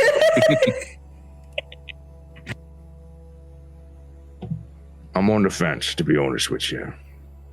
Seems like it might be a good deal. I'm just really interested in your gold. 14 with fear. Yes. I'm keeping track of it with my with my dice now. Yup. All right. He takes a potato, holds it out in his hand. At the same time, nothing shady. Oh, no. Gets out the gold. He drops the potato and grabs the gold.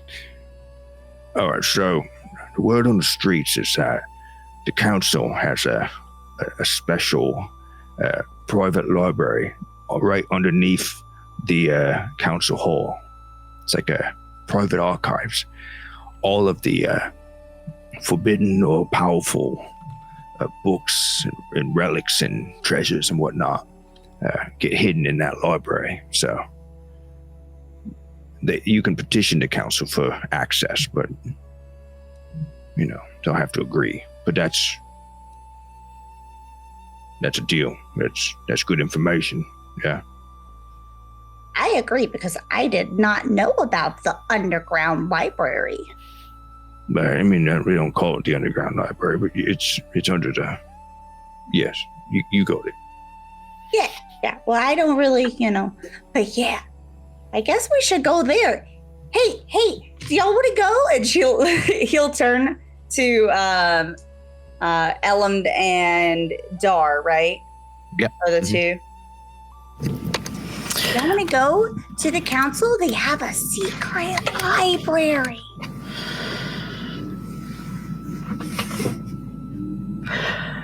I do not think the council will accept our presence.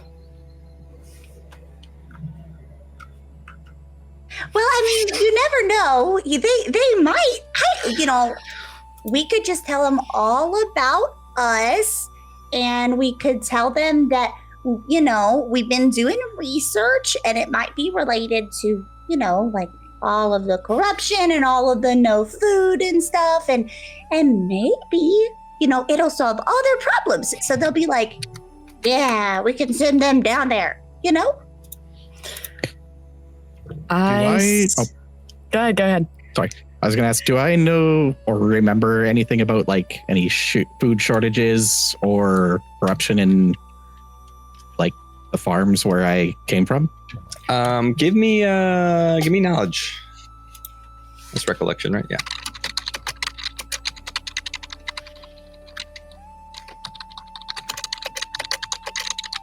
10 with hope. Okay, take hope. I mean, yeah, you've been through quite a bit of farmland on your way. You would have gotten the sense of it's only been a few months since you started on your journey. Mm-hmm. But you have seen sort of the desperation of those types of communities and how I think this idea of a curse is more rumor. Like it's just people are unable to grow food, and the food they're growing is coming out rotten. And again, that's certain to spawn some rumors and some hysteria, because food is getting short. It's also, you're seeing this uptick in violence in the area as well. They're linking it obviously to like this food shortage and this sort of desperation that's happening in these communities. But you definitely would have encountered it as from your way down, especially like coming through True Vale, where you're from originally, a farming community. Okay. As you begin to make your way with the crowd, as you walk around the Lunessra market into the Lunar Plaza, at the start of that first act, we had Helm and Oleg and Throg already in the council hall. We're going to move the spotlight back on over to Helm, who is now hopefully finished his catnap and has joined Mari and not necessarily joined Mari, but has entered the council hall to resume his daily duties. So, Helm, as you walk into this council hall, you see immediately to either side of your door is a tall orc, half orc, and a Simia winged sentinel. You can't see the wings, so the wings are kind of hidden. You are familiar with both of these people, and you see behind. So you have a main dais in the center of this building. There's sort of a semicircle table with these large, tall-backed chairs seated around it. Each of them are carved ornately, illustrating the decorations of their particular kingdoms that they represent. They are not kings themselves. Behind that, though, immediately to your left in the center of the room, there's a bit of an alcove where you see the other viziers and the courtiers and some other staff sort of mingling and chatting. The other council members are seated in their chairs, just having like conversation with one another. So they're gathered as they always do before court begins. Spotlight's on you. What do you do? I think Hal wakes up like suddenly, like, oh shit, did I sleep too long? Oh, it's still the sun is still out. All right, I guess I have to go in. And he will make his way in, and he will immediately clock Throg. And he will kind of nod to him and walk over nonchalantly, kind of moving between the people, trying to keep out of eyesight of anybody, realizing he's late again. And he'll walk over and kind of disappear into Throg's shadow, and he'll tug on his cape or ping on his armor. Good morning, Throg. What did I miss? I kind of fell asleep again. We were out pretty late last night. Well, they haven't really talked about much yet. A lot of pleasantries and introductions, and I think they did talk about the weather. But I think if you sneak in here, I can kind of act like I was asking you a question again, and you just kind of point out to the plaza, and you could probably get in here by the time they start the real important stuff. They really just started now. Somebody with a very long name is in there, like 7 titles. So I think you'll be safe. And Throg will kind of like just step across the thing, and while he's talking and like doing the hand gestures and kind of helping Helm sneak back in. This is something we probably have practiced by now. All right, well, hopefully they don't make us work overtime. Perhaps we could go back to Fence Club later on. I mean, if you feel up to it, you tied a few on last night. I'm going to be quite frank. I don't see why we're a couple more this tonight will happen. Will hurt. All right. I will point towards the plaza and start walking in and raise his hand. I'll nod and then bow and pretty much go back to my post.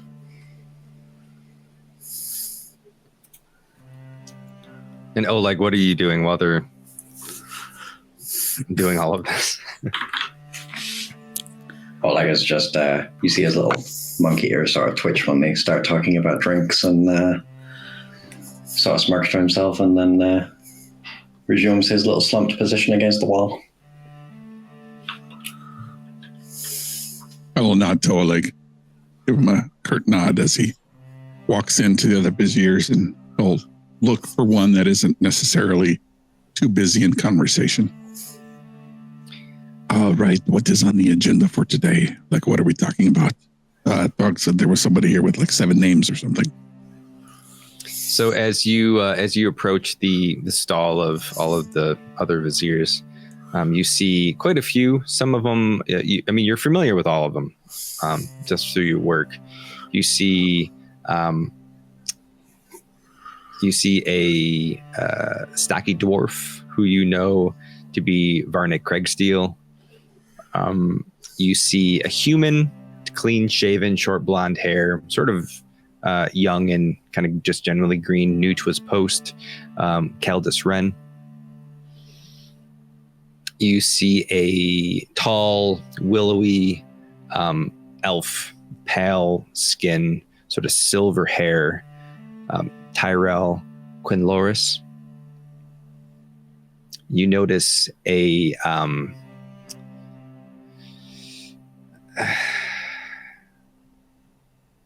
this blue-skinned, not elemental, but it's a tidekin, a sea foam blue, translucent fins along forearms and calves, eyes deep sapphire, her voice carrying this faint echo of the waves. Her name is Nyrila. I can't say words right now. Nyrila. There we go. Wave crest. Whew. Reading words.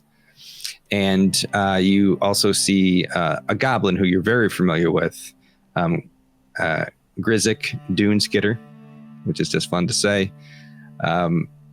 Small, wiry, bronze skin, large goggles perched at the top of his head, yellow eyes. Mouth is always kind of twisted with a little kind of knowing smirk. Which one are you approaching? Which one is not involved in conversation yet? The one not involved in conversation yet would be the human. I think I failed to mention him at the start of this. A human who is standing to the side of the group. He is an older male dressed in sort of a military finery. Weathered, older, gray hair, broad frame, stance of a man who's still fit for battle, though he is much older. You know him as Captain Torrin Blackwell, the vizier to Isolde Vaymar. I will skulk on over to this individual and lean in. Good morning. What is on the agenda for today, besides everybody standing out in front of the council house? Well, Helm, you're later than you usually are. I had to clean up. The lion man told me to clean up his office again. You don't have staff that do that for you. I guess I am the staff. Oh, Oh, well, if you need the names of some housekeepers that are for rents, let me know. We can send you a list. Mari's kind of particular. He gets a lot of the fine dander on the shelves, and he really doesn't appreciate it. And I can climb to the top, get rid of it. He gets a little chuckle from when you talk about his dander. He says, "Well, for the day, it's really just the petition of the people. We had somebody from the Silver Spires come down to try to put their petition in early. The council met with them, but it's all much of the same. Food, crime, the way it's been for months. Have you heard anything new on your end?" I mean, not anything new from yesterday. Seems like, is there any good news to be had lately? I mean, no, Daggerheart is still sending in food. They're still able to grow it with the hydroponic systems that they've developed over the years. Seems to be our best bet.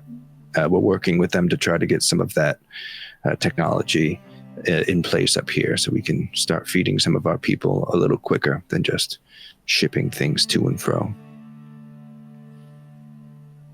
I don't understand why they didn't just fish from the river. Salmon is fantastic. Yeah, no, I agree. And it seems like a pretty good source of food. It seems that the shortages affected all areas. So,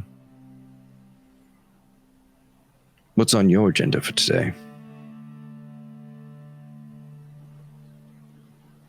I'm going to be quiet, standing in the corner, trying not to fall asleep. Oh, hard at work then, I see. As usual. Didn't I see you down by the docks last night?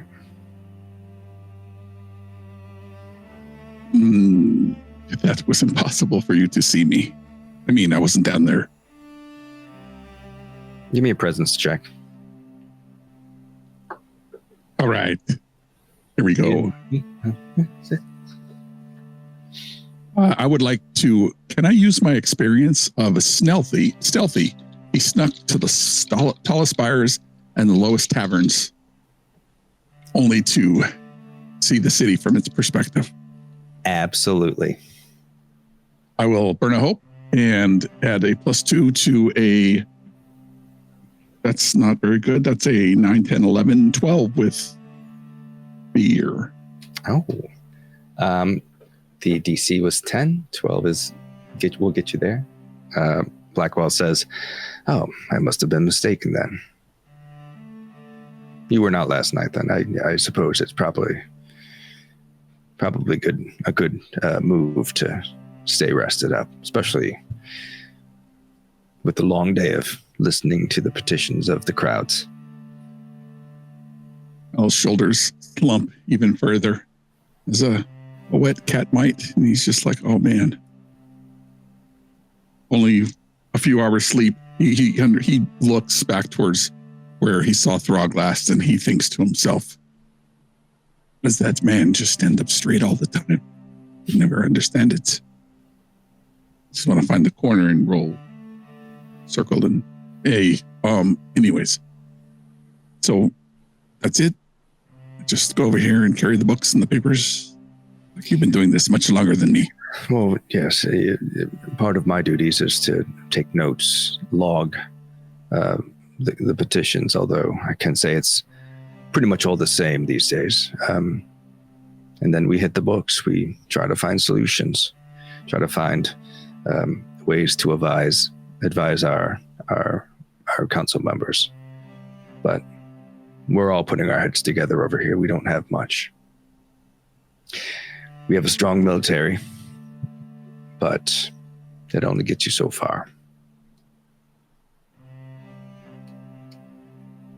I don't know why I'm here. To be honest with you, all of you guys are much more experienced and smarter than me. My sister somewhat, probably. I ended up here. Are you hired to keep an eye on me, or specifically make sure I don't run around, or not so much? I have my own duties to worry about, Helm. I don't really care what you do with your day.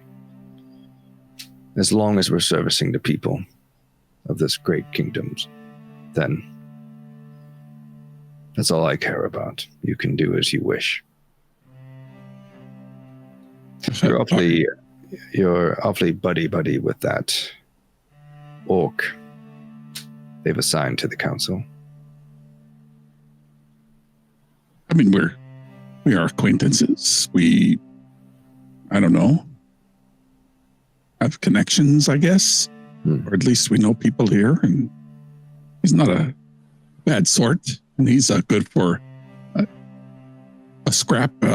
If you find somebody down by that, I mean, if you are looking to guard an important place. Yes, guarding. It's not really what we're worried about. You let me know if you ever noticing him get out of line. Right? Right. I'll get right on that. All right, well, the doors are about to open. They're going to start bringing petitioners in. I suggest you take your place by your representative.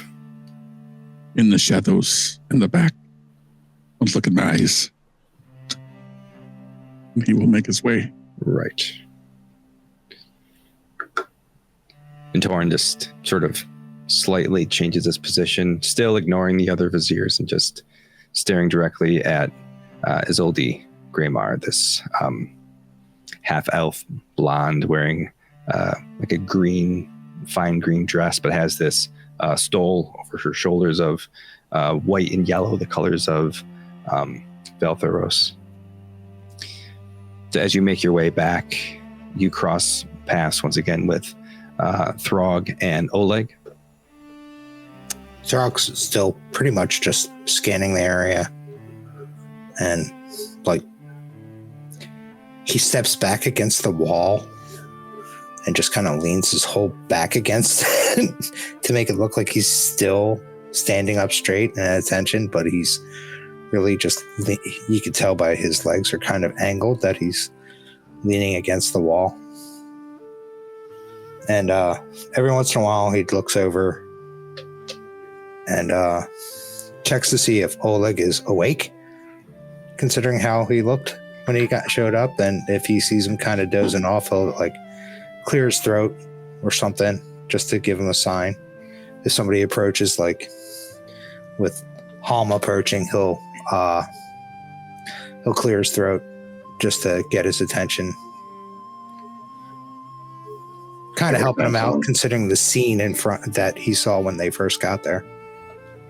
Every time someone would walk past, he would stand up and sort of brush himself off a bit, but when there's no one there and no one's within earshot, he'll turn to Frog and say, so, question for you. Would you rather fight one goblin-sized spider or 10 spider-sized goblins? Because it's a question I think about all the time.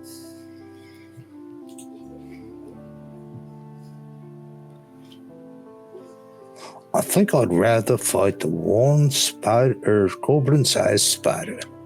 Because if you get them, goblins are hard enough to keep track of in a battle, and if you get 10 of them around and they're that small, they're going to use their swarm tactics they always use. I never thought about that, but they are spider-sized.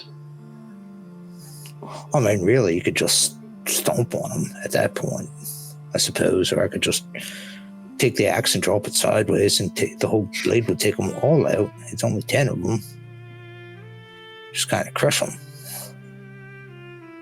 But I really think the way they handle their numbers, I really think I'd rather just deal with the one than 10. I'm going to spend a fear to interrupt you. I didn't spend any fear to interrupt Elmd earlier. That was the little girl. Sorry.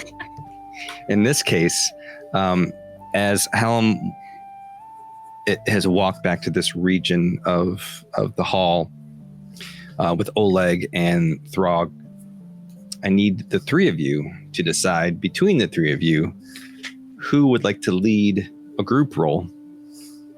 And the ability that we're looking for is instinct. I have a 0 on that one. I have a 0 too. I'll do it if you want me to. Go on. You could also, if you have a experience, you could utilize that. This is going to be around perceptions. Still don't think I'm particularly suited for it if someone else wants to go. Yeah, I think Hal's kind of eyes are blinking as he's yawning, walking over towards Throg. So I'm not going to get through this day. What kind? It's an instinct, right? Yeah. All right. Going by an instinct and knowing your surroundings, can I use No One Left Behind the experience? Because that would require you to have kind of awareness of everything around you so you know whether or not one of your comrades fell. I'll allow it because No One Left Behind. I think you can probably link to this. Okay. Now, how do I do that? Well, so when characters act as a group, you choose one PC that leads the role. Okay. The other players describe how they'll help you. The leader makes an action roll. with +1 from every success and -1 from every failed reaction roll from the other player. So the other players are there's no fear and hope with your rolls. So you're each going to make an instinct roll. The DC on this is 10, and then for every success we add +1. For every failure we subtract 1, and then that's a modifier you add with any of your modifiers, and now also your experience. I got a 16 with hope. Okay, 16 with hope plus 2 for plus no 2. one left behind. All right, so Oleg can roll. That's a 10 with fear. You got a 10 with fear. Okay, so just a 10. And Helm. 8 with fear. Or 8. Say again? That is an 8 An with 8. fear. All Or right. if it's a reaction roll, an 8. Yeah, these are reaction rolls. So you have a +1 and a -1 that cancels each other out. So you got a 16 plus 2. So 18, which is a success. So you all get what yours was with fear, with hope. Throg, sorry. Mine was with hope. Okay, so you all gain that hope.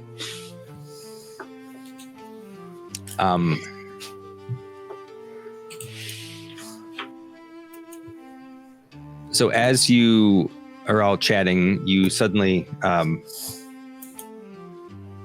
cued to something, like something is out of place, and you look around, and as you look, Oleg tracks that you're looking. Oleg begins to look around, and then you see Hallam's ear sort of spin and look around, and between the three of you, you clock that there is three petitioners trying to push their way in one of the side doors.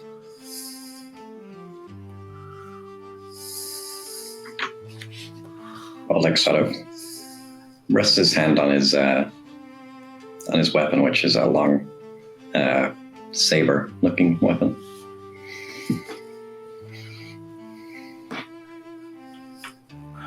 What do the petitioners look like? Well, there's the three petitioners. You have sort of a gaunt human farmer type wearing his overalls, and he's dirty. You have like a dwarf that has like soot clinging to his beard. Little halfling with like a little fisherman's hat, wearing coveralls and big boots, and they're just starting to kind of push their way through that door. Right. The farmer's like, I've been waiting half the morning. I need to get in here. And I'll turn to Helm and say, that's something we should address. All right, fine. Come on, let's go. Stay behind me. Don't hit them with your axe again. Okay. again. I'll follow Helm. I'll actually leave my axe strapped to my back. I will walk over and intercept them as they're coming through and be like, all right, gentlemen, hang on. We are not I need to get to the council. I've been waiting all morning. No one's. When are they going to start? I know. We have not started yet. We've been waiting all day, and I'm sick of trying to. Let me take you into Councilman Mari's office, and you'll be the first one once we're ready. They're still getting their situations ready. I don't know what that means. I want to talk to the whole council, though. I know that Yes. that Katari can't do anything for me. I'm sick of waiting. There's a whole bunch of people out here dying. Come with me. The petitioners aren't really being seen for at least till the top of the hour. So you might as well, you said you've been waiting all morning. We could offer you some creature comfort until they're ready to take you. Maybe they could see us first, and I mean, we could. Well, that's what I was saying. We could offer you the creature comfort of the office until, Do you have any food in there? That would be.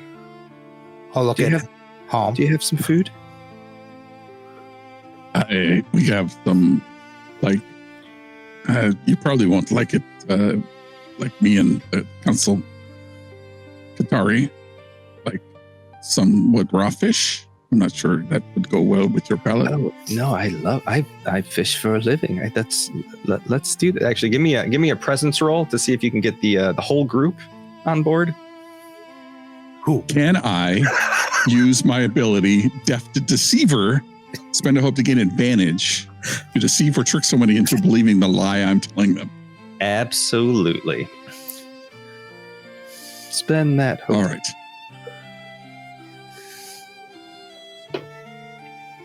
Ooh, that's pretty good.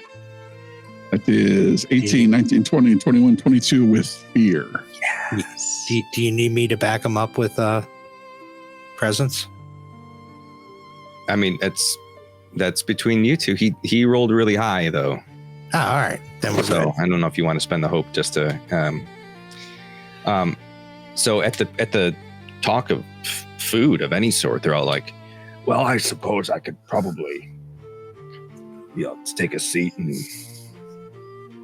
have some of your. I mean, and then the fisherman is already like walking towards the door, so they're all on board.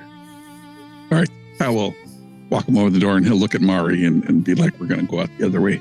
And he will let them into Mari's room. And I would like to use pick and pull to lock the door from this side. Okay. That's one of your things? Yeah, my domain effects. I have advantage on action rolls to pick non-magical locks, disarm non-magical traps, steal items from the target, or either through stealth or by force. So let's use stealth. Okay. So action roll? Yes. That is a 12, 18, 20 with fear. I will take that fear, and I think that's plenty to lock them in this room. Is there actually food? I'm just curious. I would imagine there is at least something in there to eat that Al may have brought this morning. I'm going to need this later on. Yeah. So it may be a while before they realize the door is locked. Dale pretzels. Yeah. All right. Typical So tavern stuff. as you bring them into their room and lock them into Mari Bloodpelt's office, you make your way back to just taking prisoners, no big deal. You make your way back to the your duty station, and Helm, you go back to hiding in the corner a bit. And some time progresses, and they start opening the main doors, and you see a herald starts to kind of walk up as they begin to prepare themselves to let the petitioners in again. Moving our spotlight back to our other group, walking through the plaza, Echo, Dar, and Elmd.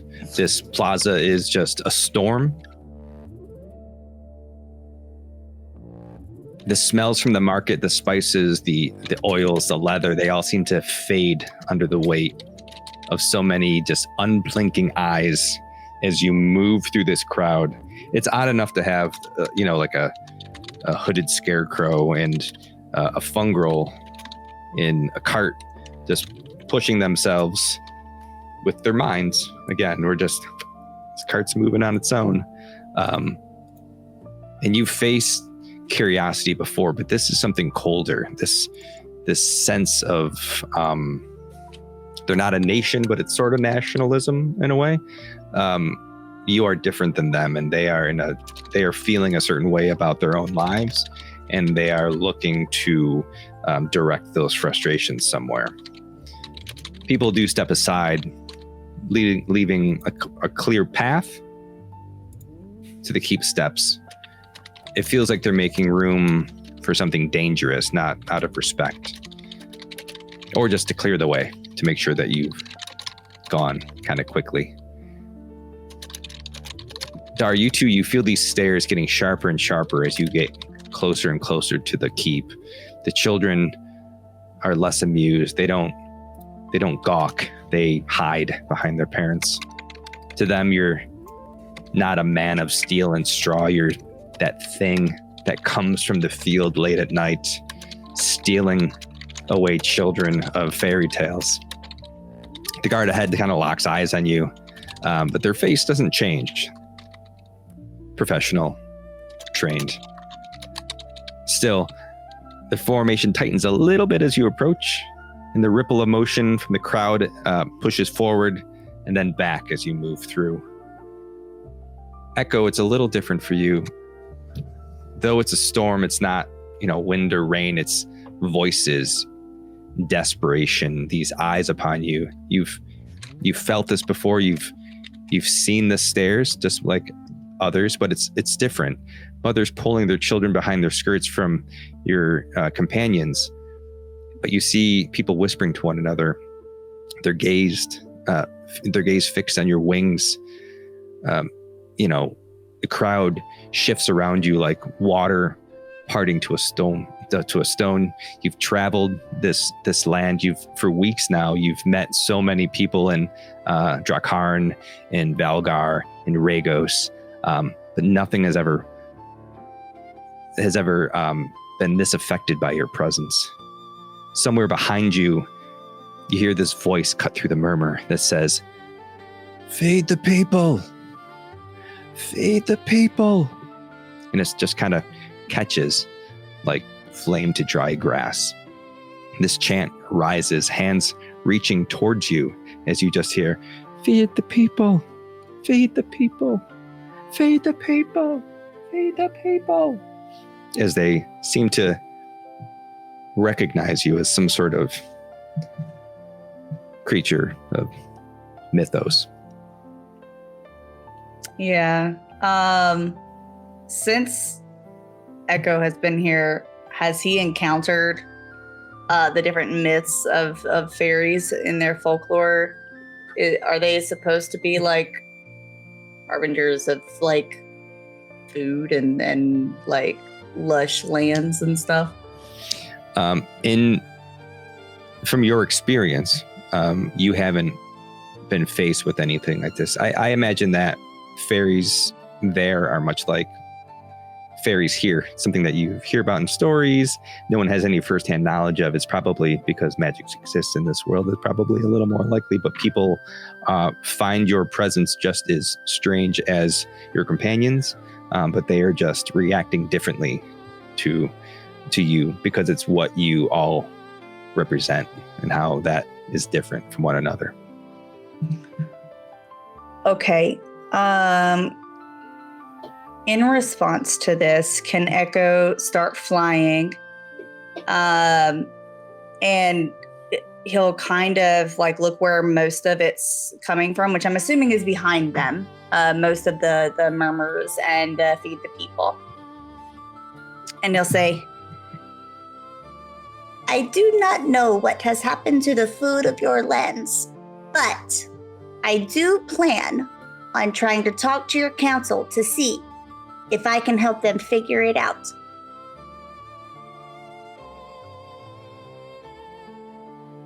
All right. Give me a presence check.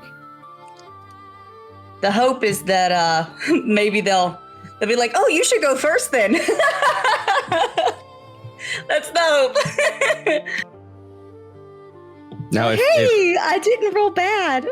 Oh, I was gonna say, because Dar and Ellum can help you with this presence check, which I think would just be so fun to watch. I don't know what that. Dar's just gonna smile. Oh no! It's a 15 with hope. Okay, take your hope. So as you fly up, I imagine there's some sort of is there like pixie dust or anything? I mean, I would love it if there would. Could it be like the colors of the blues in his wings? Absolutely. Yes. Beautiful. Light just fell over. As you sort of fly up, and this mist of pixie dust goes in the air, and you see all these people just gawk, almost breathless as you address them, and then they just start slow clapping. Feed the people. Feed the people. She's here to save us. He's here to save us.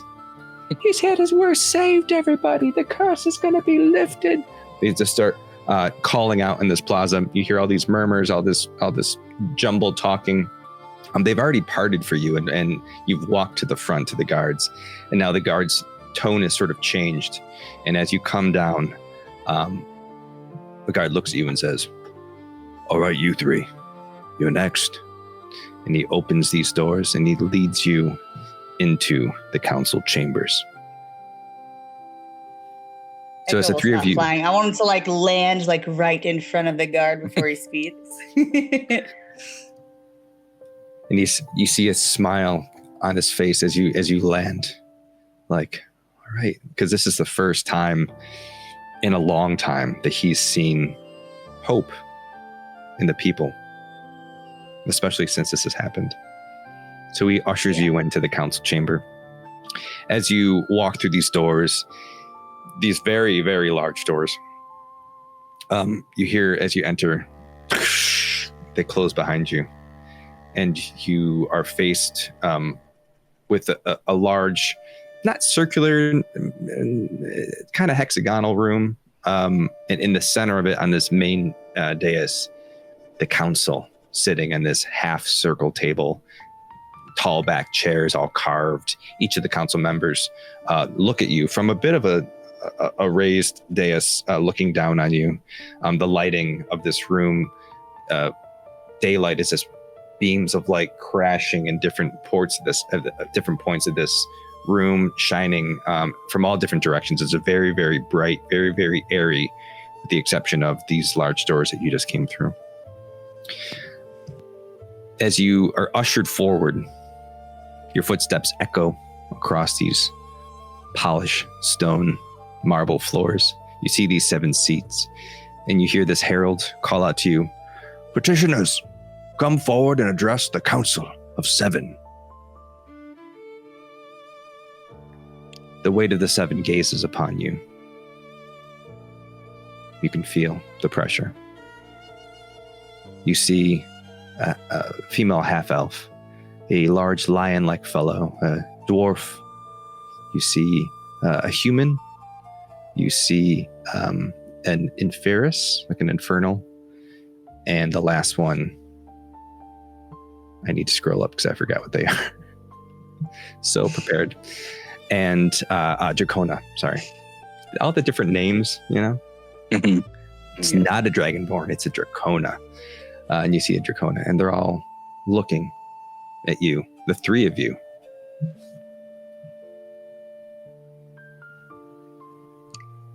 Are they just all silent? Yes, they're waiting for you to speak. Okay. Echo will look at each one of them specifically as he's speaking. Hello, Council. Esteemed, helping everybody out. I'm Echo.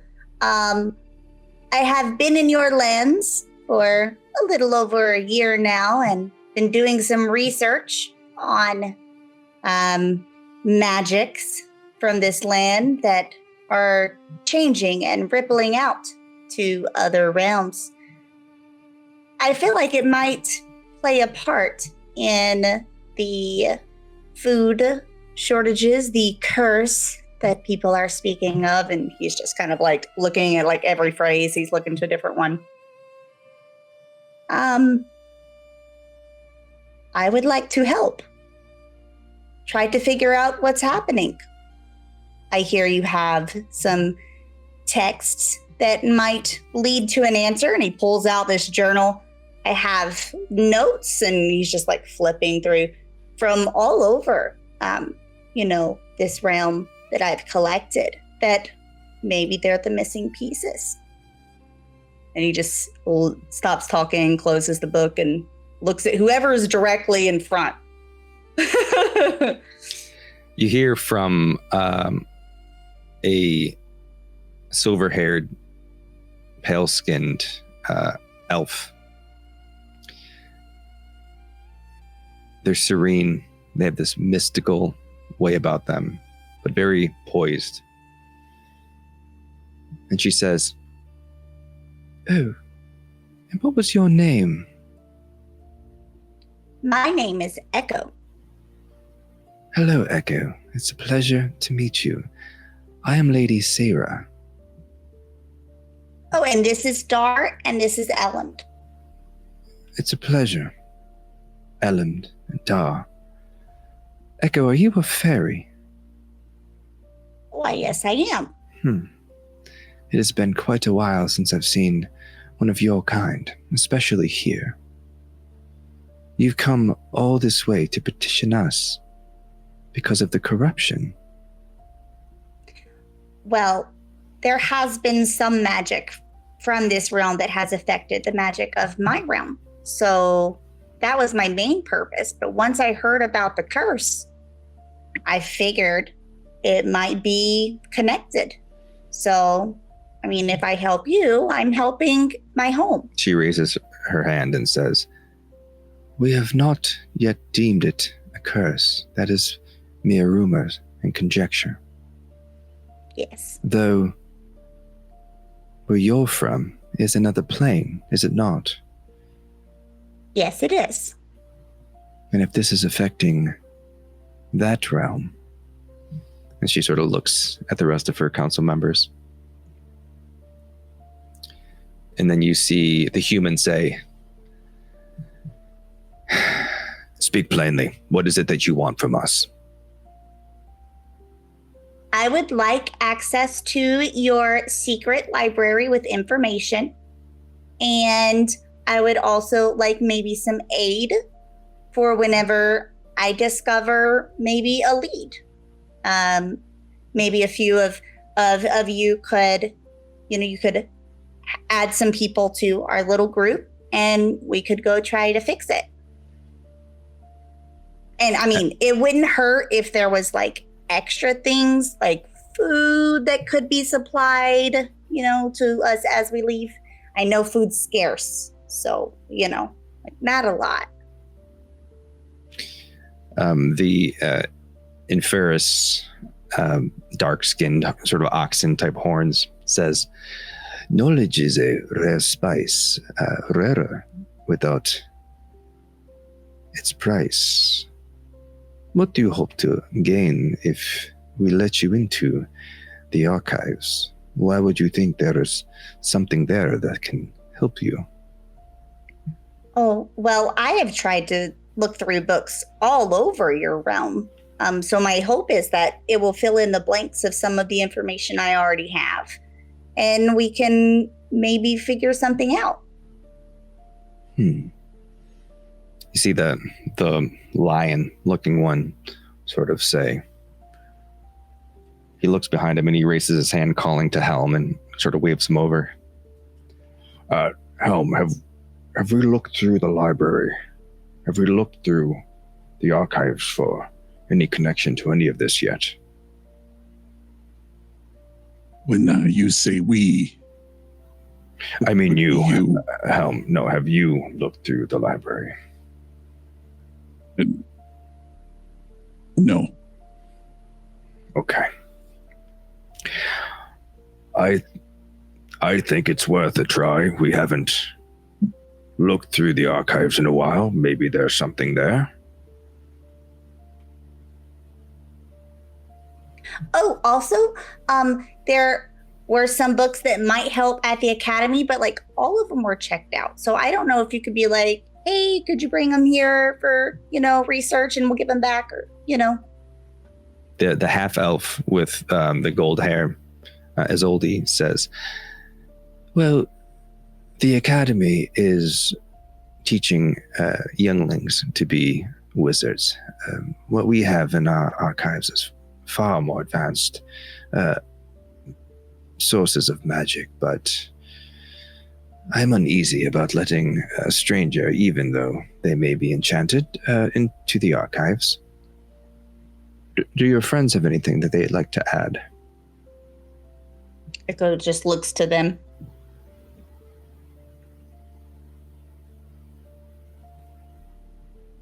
We can't hear you. I was muted. Sorry. I'm wondering if I can apply my experience called I build museums in my mind. Elam's history and heritage is essentially as a, I don't know, like not a librarian, but almost. Elam was responsible for a lot of restoration and discovery and research, and is obviously a knowledge wizard. The experience I build museums in my mind is essentially like Elmd stores as much information as they possibly can into almost like an internal visionary, like just imagine Sherlock Holmes like Mind Palace or whatever. And so I'm wondering if Elmd can, like retrieve a memory and use that experience to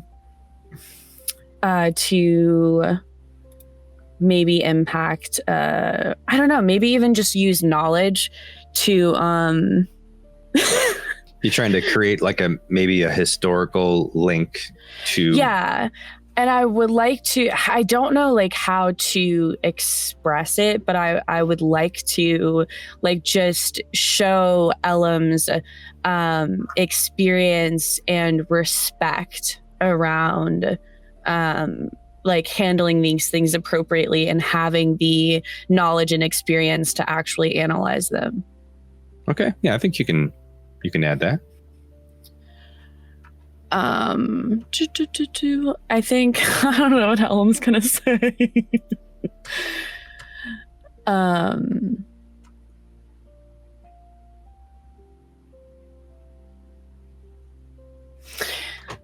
I think this is so bad.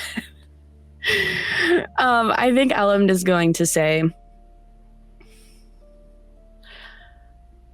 I am older than each in this room, and in my own history,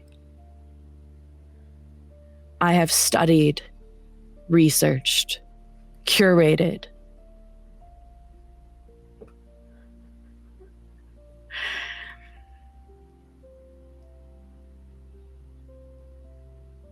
and honored the history, the lore, the knowledge contained within books. Under my guidance, my companions are more than capable of showing the proper respect and care to this gift that we request of you. Did you roll your knowledge roll? I have not rolled it. Right. I will roll it though. And then we'll see how that lands and if that is enough to convince the council. Okay. Let me see. Can I roll it? How do I roll it?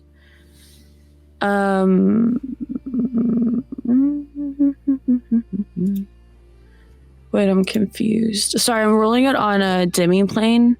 Okay. And I don't... do you guys know if it automatically okay, wait. You should be able to click your experience to add it. Oh, okay. I need to re-roll then. Hold on. Or you can just do it too. After. Yeah, you can manually do it. Okay, so I rolled... and can you explain to me, like... what, like, how, which we've gone over this, but which one, like, wins? Like, how do I... You add them together. Calculate? Okay. You add both together. And then if the fear die is higher, it's with fear. If the other one, if you're on demi-plane, I think they're blue and... Demi-plane automatically tells you. Oh. Okay. It'll have a score up in the corner, and then it'll tell you whether it was hope or fear. Got it. Nice. It does. Okay. I rolled a 16 in total with hope. Nice. All right. Take your hope. As you finish petitioning the council, they all seem to look at one another. And Mari says, well, we should vote then. All in favor. And you see people some people are raising their hands. Some people have like little paddles that they raise. And the herald says, there you have it. The council has granted your petition. And that's where we'll stop for a break. Sit tight. we will be right back. Bye.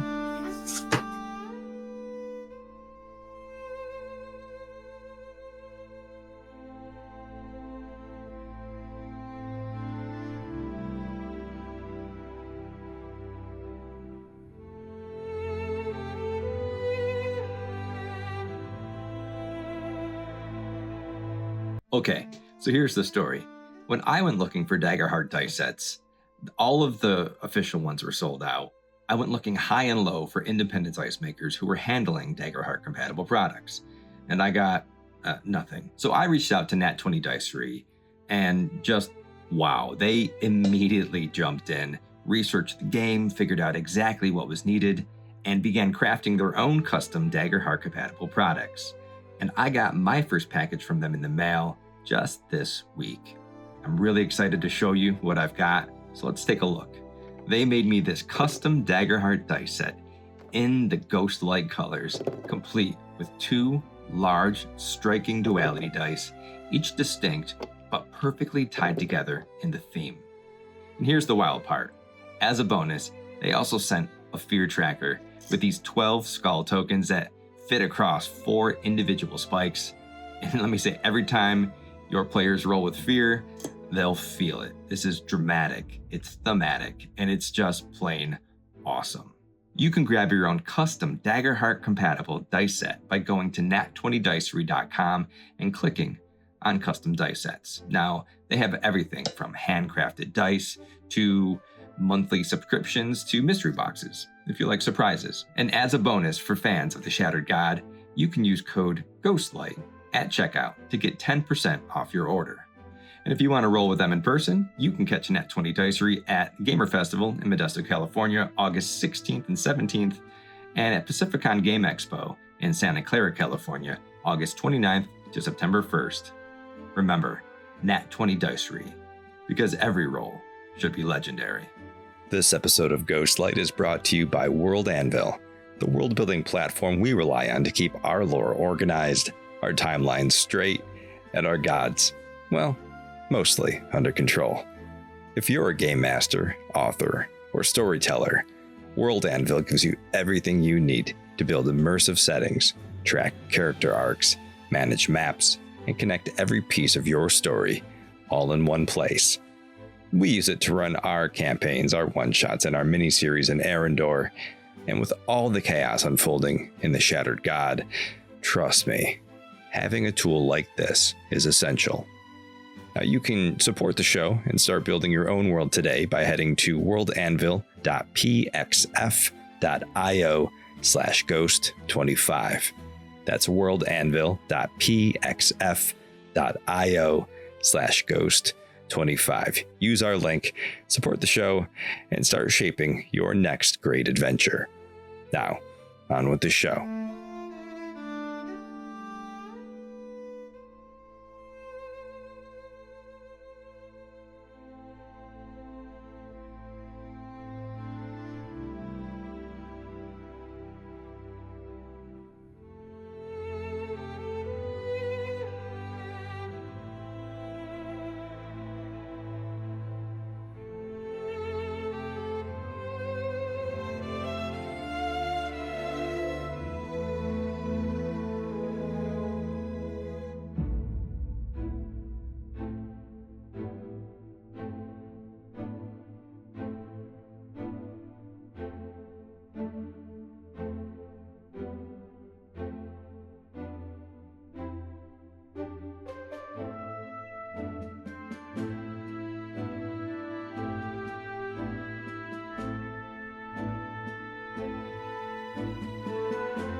Now we're back. Hello, everybody.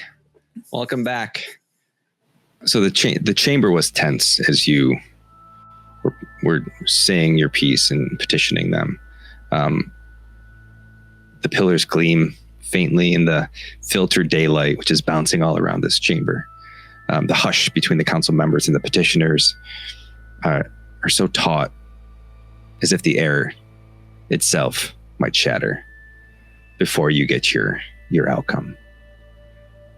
And just as you do, that sense of joy that you won, and maybe this is the road to figuring out how to solve this issue. A shimmer distorts in the space between you and the greater door behind you, as if the air had been folded and poured back into itself, and the light bending, the sound fading, until a figure simply is. This elderly, stately gentleman wearing blue robes with gold trim, very uniform, a uniform in appearance, but very ceremonial also. Sort of a white, slightly darker gray beard, long white hair. He holds a quarterstaff with a gem on top, and this gigantic tome in his hand, leather old with brass fittings. His green eyes are deep. They're an ageless emerald, heavy with millennia of seeing the same mistakes made over and over. He has a staff in his hand that's carved of something that appears like rough wood. When he speaks, his voice carries with the gravity of centuries, yet it's not loud, it's perfectly placed. Each word is finding its way into your bones. He walks behind you. He places his hand on your shoulder, Elam, looks at you, gives you a wink, says, "It's nice to see you again." And then he looks at the council and steps forth and says, "The soil rots. The grain withers. Brother turns against brother in hunger's shadow. And you wonder, is this the will of the gods? No. This is the shadow of something older, something we once thought only a legend." He continues sort of walking around the room, sort of addressing everybody. Like he's there to speak to the council, but he's speaking to the guards. He's speaking to the petitioners that are there. He's speaking to the staff. He's speaking to you. "I was there in the age of Dawnfire, when Aaron first breathed light into the void. I watched Atheris ignite the first spark. Thaldrum forged the bones of this world. I felt the seas swell under Raziel's storm, and the forest stir beneath Ulthara's breath. Life flourished. Knowledge took root. And then the star fell. Valeth burned. And from this wound, something arrived. The things the gods themselves would fear to give a name. The gods' hands shaped salvation, but they became complacent. They intervened too much. And through this intervention, the meddling they birthed something horrible. Nixarath, the first great sin of the divine. The sin that sent the gods recoiling back into their realms, leaving the mortals to their own devices. From that old scar from ages ago, something has taken root. This was no blind stone from the heavens. It was a being, an elder, God, broken, shattered, but alive and gathering its strength in the dark. He looks at the half-elf with the gold hair and says, "The Val Moon incident, that whispering in your ear, this unrest, the famine, they are not separate storms. They are the same tide rising. This foreign entity has its sights set on freeing Nixarath and recruiting him to its cause. And the gods have taken notice. They are waking. They are returning. But Aaron, the god above all, remains curiously silent. I fear his absence has left a void that the Shattered One wishes to seize as an opportunity. The gods have chosen champions, heroes. They would make their avatars to stand where the gods cannot and to wield their power. Even now, you have sent heroes yourselves atop the Ashspire peaks. Heroes you sent to save the avatar of Theris, the Phoenix.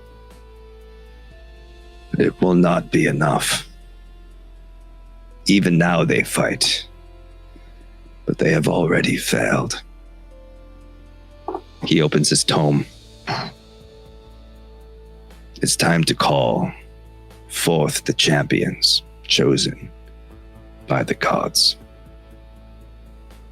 And he takes his staff, and everyone in the room is sort of, they have no idea who this guy is. Let me start there. They do not know who this old man is standing in this room, but they're silently watching this man materialized. And as he speaks, he begins to speak in a tongue that predates mortal history. Syllables like music and thunder. Each one tasting of light on the air. His staff glows brighter as he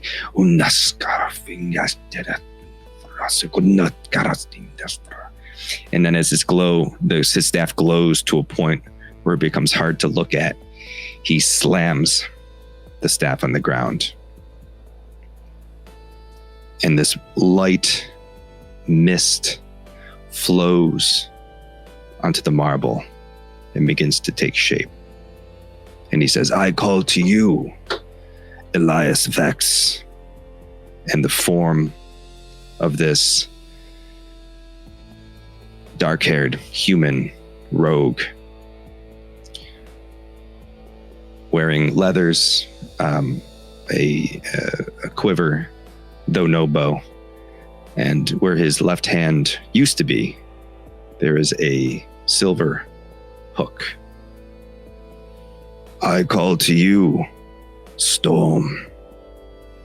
And this mist takes the form of this gray furred Qatari, wearing dark blacks and grays with highlights of blue. "I call to you, Sunblade." This hooded dark rogue appears,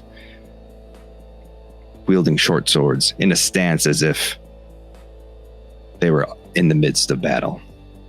"And I call to you, Eovask Windwalker. as this large giant with purple skin and blue markings appears. You are the chosen heroes of this realm. You have been asked to take your place as the avatars of the gods. I am Raish Thalris, the avatar of Keloris. Together, we will go forth and destroy the shattered god. You see these people standing there kind of confused. This giant also very much in a stance as if they were in the middle of battle. He's like, but we were just in the middle of. You failed, Raish says. And as he says, you failed,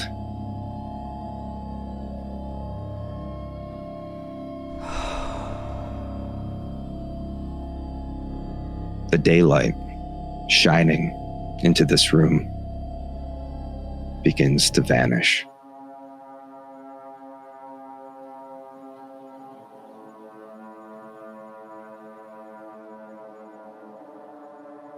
The crystal that are throughout the city, bound to the light of Atheris, begin to dim. Lunessra streets go dark.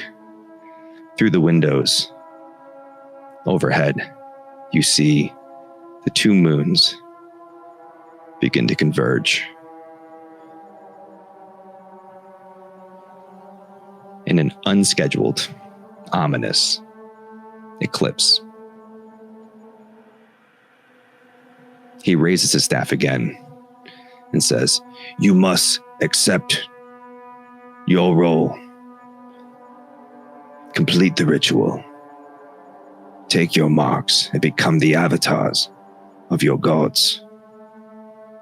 And we must do this now. And he begins to read the book, again speaking in tongues, a language unknown to everyone in the room. And as he begins, the silence in the room is broken by a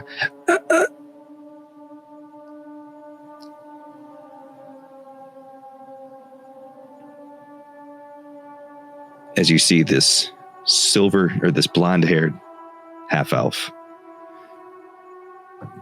put her hand on the table. As crimson fills the front of her dress, and she falls, hanging over the console table. This crude obsidian blade with a purple gem in her back. Behind her, a shadowed figure, elvish in appearance, sort of pale, corpse pale, eyes glazed by death. Black hair, streaks of white. As she completes this task, she becomes a shadow and fades into the mist. The body of Isolde Vaymar drips with blood as it spills onto the floor of the dais. As it works itself between the tiles into the grout, the floor trembles. The stone begins to split. The dais begins to break apart and move. The entire room itself is shaking. You all brace yourselves as this building feels like an earthquake, maybe? As the tiles collapse into the floor, they lift up take flight. They start to spin. The council table collapses into this big, monstrous vortex as the council members themselves jump back. You notice the Inferis, I can't get over the names, the Inferis council member falls into this void. Each of you clinging to one another, now in a line. I need you all to make a group strength check. Who's going to lead you?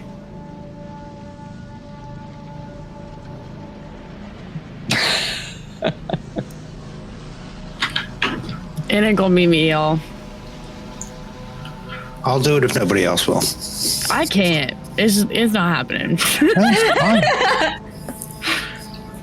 Yeah, +2, but I I'm a mushroom, brother. Experience. What did you say? What did you say, Goldie? I have a +2, but I assume Throg has a relevant experience.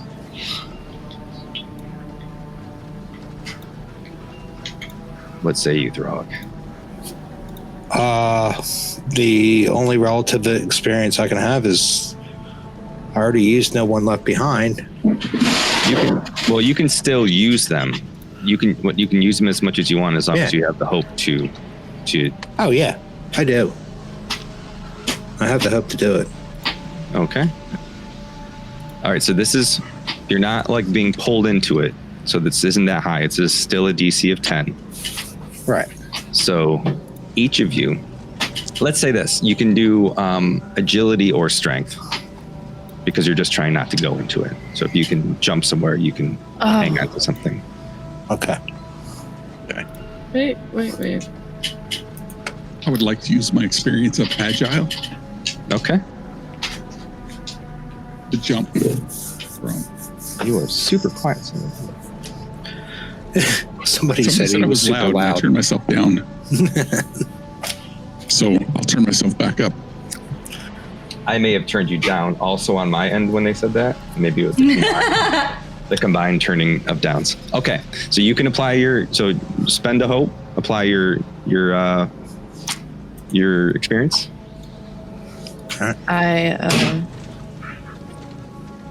No, sorry. I'm checking myself. So each of you has to roll. These are reaction rolls unless you're the leader. So give me a reaction roll. 16. Either 16, that's a +1. I got a 6. +2, -1. Okay, so we're still at 1. 19. +2, 19 as well. +3. And what'd Throg get? I got a 22 with fear. 22 with fear. Okay, so that's 22 +3, 25 with fear? Yeah. As this building shakes and things are falling into this vortex beneath the tiles, the desks are falling in, you see guards falling in, other courtiers maybe are too close. I want you to describe how each of you are helping one another from falling into this vortex. I will look at Olag and say, make a chain, and I'll reach out for him and send him towards the people heading to the vortex, and I will dig my claws, my fingers, into the door frame to the point where the veins pop up on my arm and my fingers actually crush into the marble. So you're like to get purchase. Death gripping the marble and cracking Death gripping the marble. Like it. And you're reaching out and you're grabbing Oleg. Yeah. Oleg's reaching out to who? Oleg sort of just whips the... Mind muted? No. Oleg whips the cloak over his shoulders and spreads his wings wide to try and hold people as close to the wall as possible. So just pushing as many people back as you can. Let's say you can get like an additional 2 on either side. Who's next in the chain? Who do you have pinned to the side? I assume Hallam is probably close to you.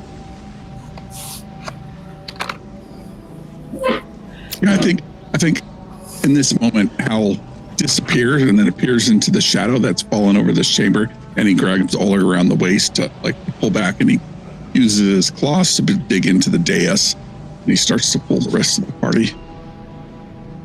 So then you each just sort of made this chain. Your 6 paths have converged in this moment, and you are now literally linked together, holding on for dear life as people are falling into this void around you. I'm going to spend another fear.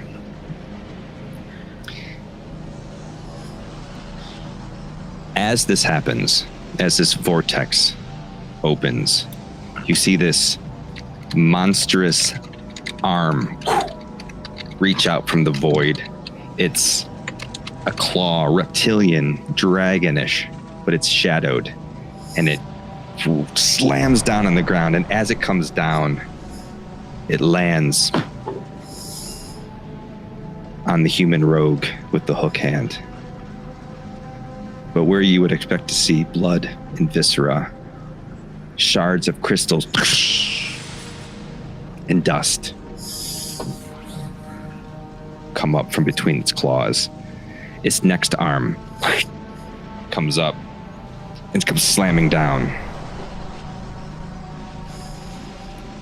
And the second before it strikes, you think you can hear the name. Star? This comes down upon the Qatari warrior. Again, crumbling rock and crystal and dust in the air. This monstrous, shadowy dragon head reaches it up, lets out a swinging its jaw down. It bites at some of the council members. As it catches them in their jaw, they snap. Crystal, stone. The crystallization overtakes its head as it becomes too heavy. It lands on the ground. This crystal infection spreads across its body as it pulls the rest of it out. And as it emerges fully, ironically enough, someone said earlier that the doors look like they're too big. As it emerges fully in this large space, its crystal statue-like appearance sets in, and it begins to crumble until all of that crystal and stone fall into a pile.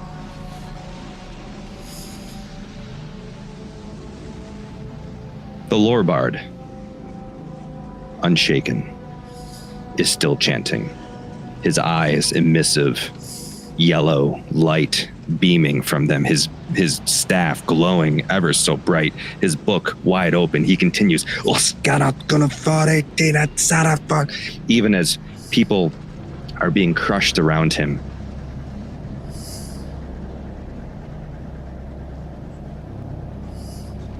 A shadowy figure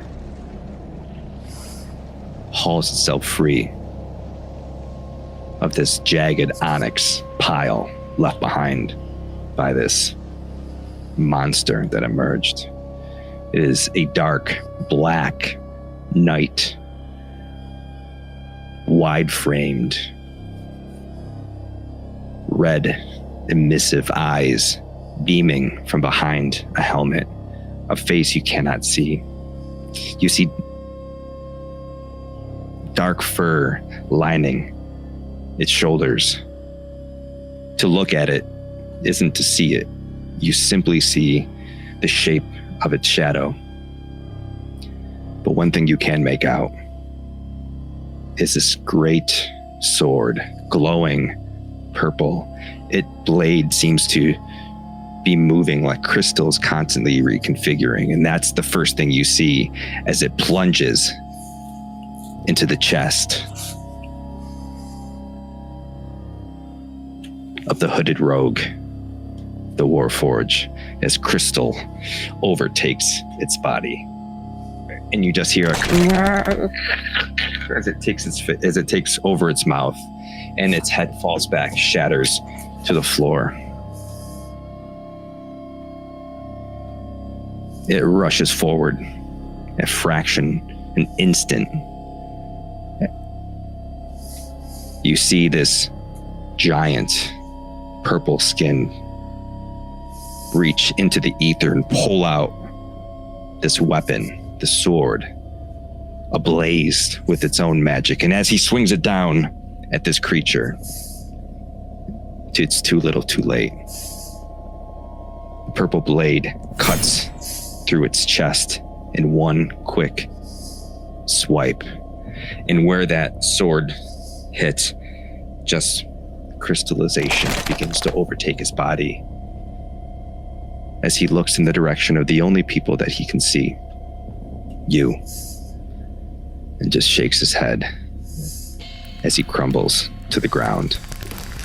This monster reaches his arm out, grabs Raish by the neck. But he doesn't stop. He continues, and with the last word, as it leaves his mouth, this radiant beam shoots out, wildly flying through the hall until it strikes 6 individuals. You. As it does, as you cling to the wall, as your wings are spread, holding people back, as you reach around his waist, clinging to the dais, as you're clawed into the wall, suddenly you feel light as air. You float. Elam, you are lifted from your cart. Each of you are raised into the air. You have an aura of light on the peripheral of your vision. You can see what is happening, but you feel removed in some way. As you hear a and the Lorebard neck snaps as he turns to rock crystal and falls to the ground. This monster, seemingly unaware of your presence, turns to the doors. He rushes to them, these monstrous iron doors, and he gives them one powerful kick. They snap and shatter outward into the crowd. And as the light fades in, you hear screams. You hear the wails of families as people are cut down. And right as the light overtakes your vision, the 3 of you look out, and you see a familiar woman embracing a small, curly-haired, red-headed girl with a little rag doll with a colorful band of cloth tied around his hand. And as it overtakes, if you're overtaken by the light, you see her arm brace as a great sword comes down. And then there's nothing.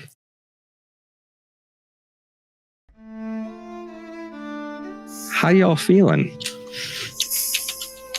Well, you got me with Star and Storm, okay? Damn, Ghostlight went dark.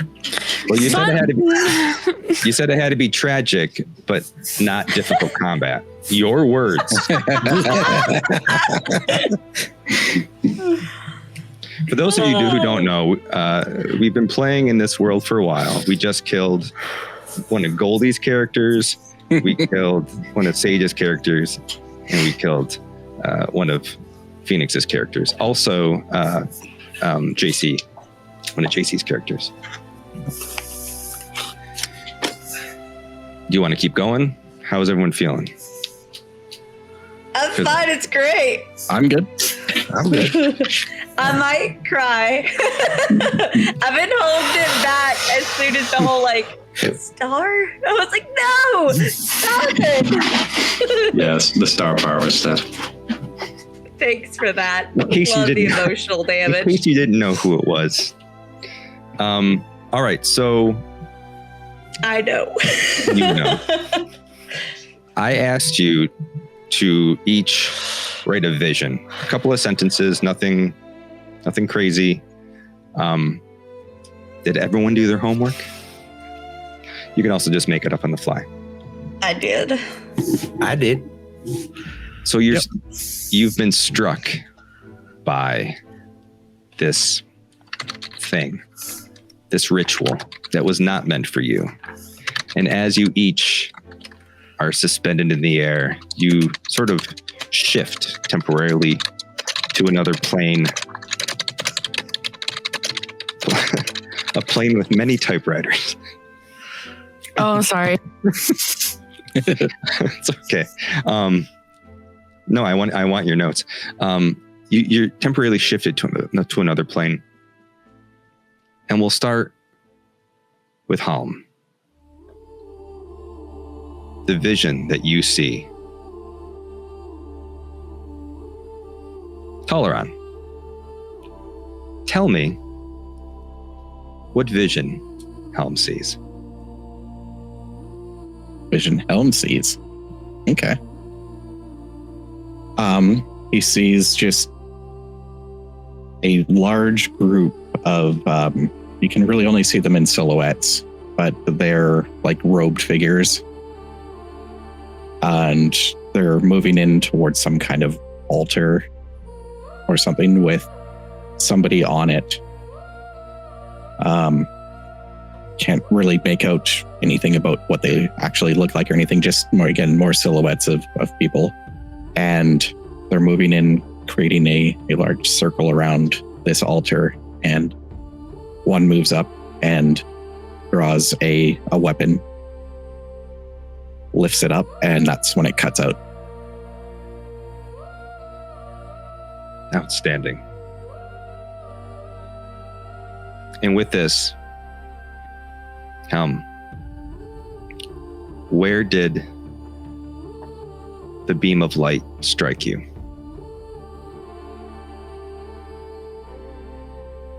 I think the beam of light struck me right in the eyes, like right between the eyes.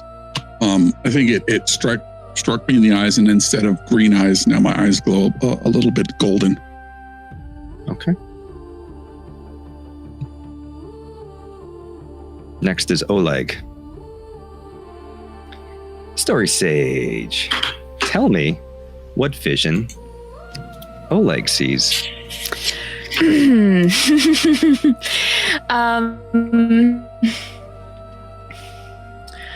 Oleg receives a vision of comfortable darkness. Just, vague outlines and shapes of rocks, of the underground, the smells of dampness, mold, moss, and books. Not dust, but just something wet, mud. You can see or almost sense the microcosm of growth of little things like mushrooms or luminescent flowers, just slowly, almost as if you can just see over time the way that they grow. Everything just seems slow and old and at peace.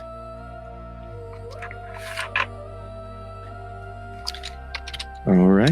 And Goldie, where does Oleg get struck? think that the light sort of spiraled around him before eventually piercing straight through his heart.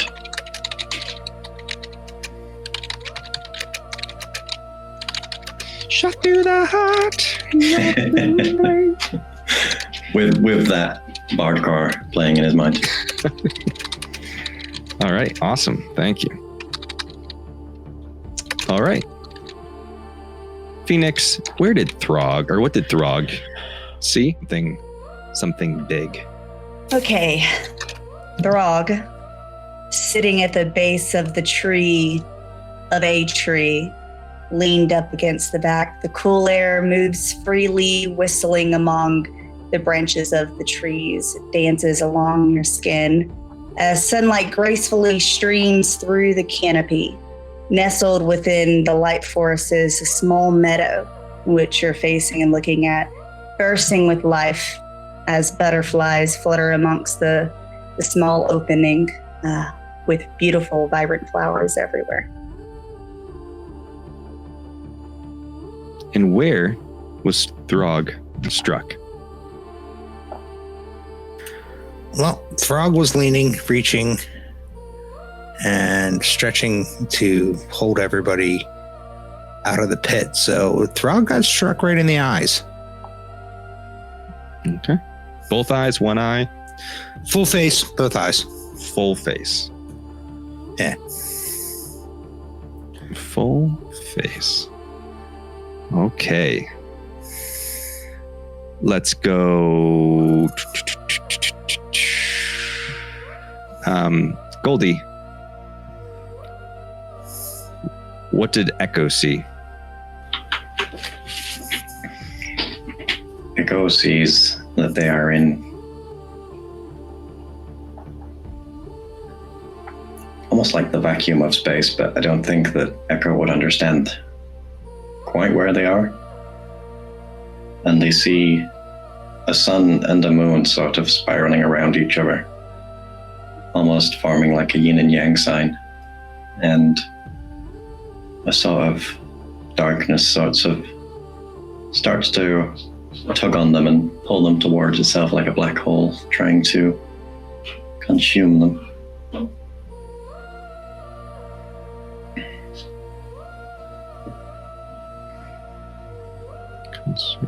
Okay. And Phoenix, where was Echo struck? Well, Echo was getting ready to fly, so I feel like the wings were open. So maybe at like his right, like kind of shoulder area, and it kind of like shot through and kind of is.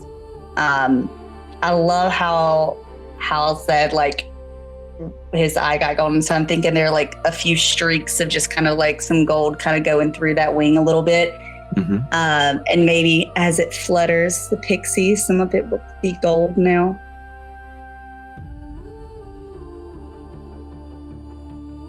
So shoulder seeped through to kind of the wing. Okay.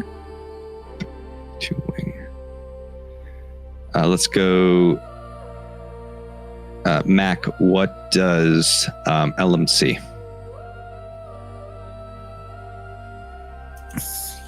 Ellum will find themselves standing in the middle of an idyllic forest, ancient tall trees whose high canopy seems to generate their own soft emerald light, the thick trunks obscuring the view for more than a few meters in any directions until it is obscured by ground cover, undergrowth, and shrubs. The paths here are no more than deer trails, never seeming to broaden no matter the traffic through the forest. The air itself vibrates with the sound of unseen life beyond the limits of your vision. The ground is soft, but not damp or soggy, just like a swamp. It's just welcoming and plush, like a living bed, inviting you to pause a moment in your travels, catch your breath, smell the flowers and the petrichor though there is no sign that it ever rained recently. Only the lush forest green surrounding you.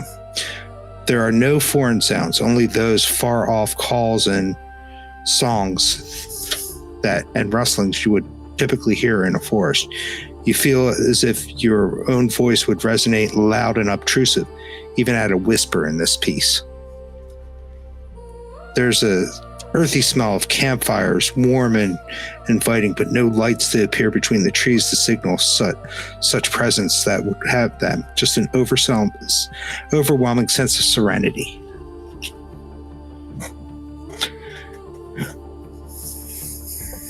All right. And where was Ellen struck? I feel like they were maybe struck like, they have, as a mushroom, they have a little mushroom cat, and I can see them being struck just like straight through the mushroom cat. Mushroom cat. And last but not least, Hal, tell me where Dar was. Tell me what Dar's vision is. Dar sees two young Kari individuals running through some plains and then dipping into the forest. And they come up to what looks like a treehouse, and you hear one of the taller ones say, "Mom, you won't leave me alone." And then you hear a woman's voice say, "Don't worry, hon. They'll never be able to catch you. You're too big." And then they run in the house and into a dark room. And that dark room opens up and you see what looks like the sun dip behind the spires of Lunessra as the moon starts to come out. And then you see this dark figure clinging onto one of these spires, just watching the sun of his life descend behind the sunset as the moon comes up. And he jumps from the spire to the next building and runs into the darkness. And let me know where Dar was struck. So during that attack that was going on, Dar instinctively just grabbed one of the patches that's on his chest and held onto that even before trying to grab onto something that saved them. That's why they almost went in, we'll say. But as they're being held by one of the team members from getting pulled into the vortex there, the light will strike that patch, and for any of those who saw it, the patch is in a heart shape, and half of it is burlap and half of it is a red and gold patterned piece of fabric. And after the strike, the gold has now woven into the burlap as well. And that's like chest area as you're holding it? Yeah, probably center chest. Okay. As you each have this vision,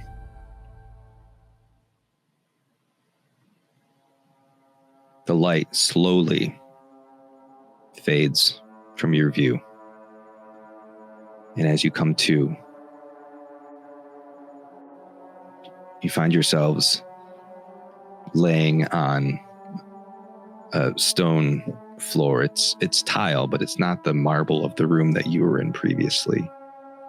And as you look around, you see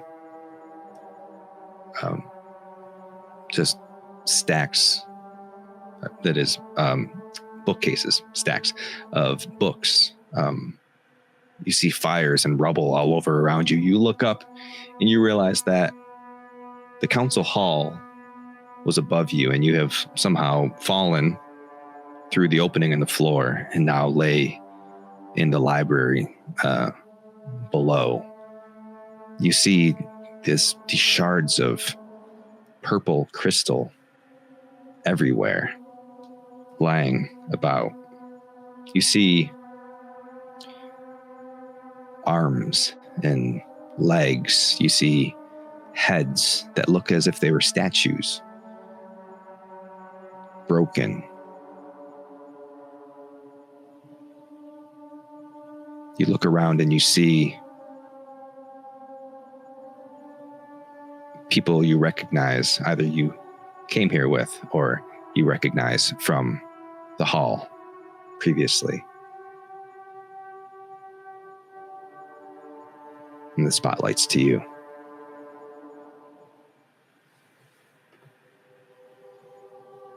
Where's Elam's wheelchair barrel thingy?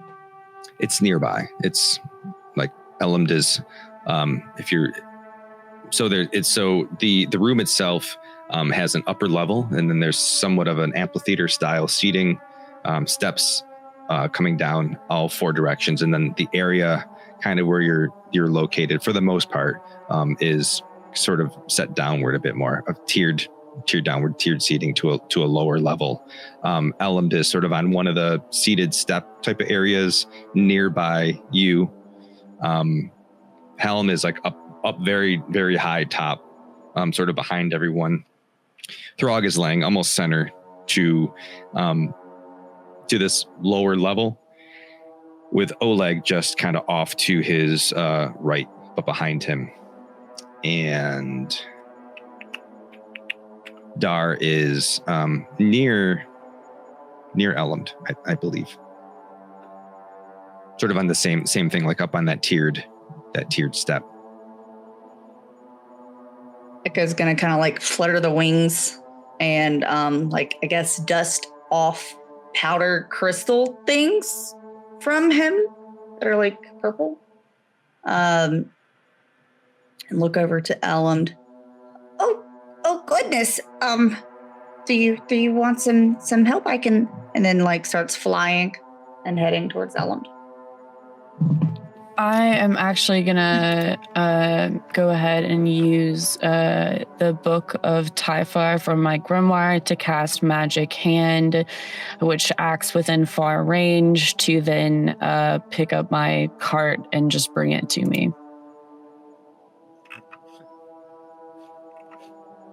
All right. So as you cast your spell and you see, what form does your hand take? What a good question. I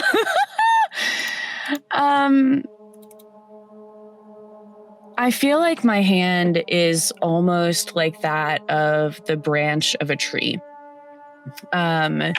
Probably very solid, very old, a darker tree, and just very long fingers, very like huge hands, almost like just just like the Ents from Lord of the Rings, that kind of vibe. And it's just like, yeah. So as it flies forth and scoops up your cart and brings it to you, as you climb in and get yourself sort of situated, you see fires burning throughout from the chaos that happened above. You hear a bit of a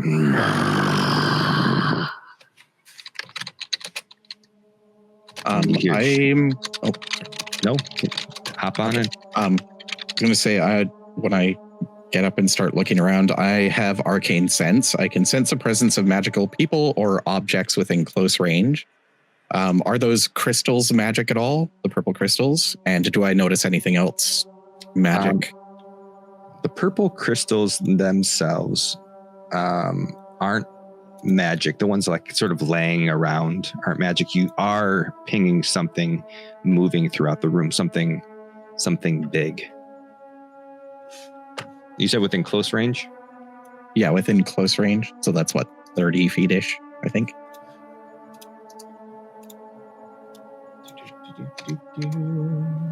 Yeah. So yeah, very close is about 15. Close is 30. So that is how many tiles is 6? So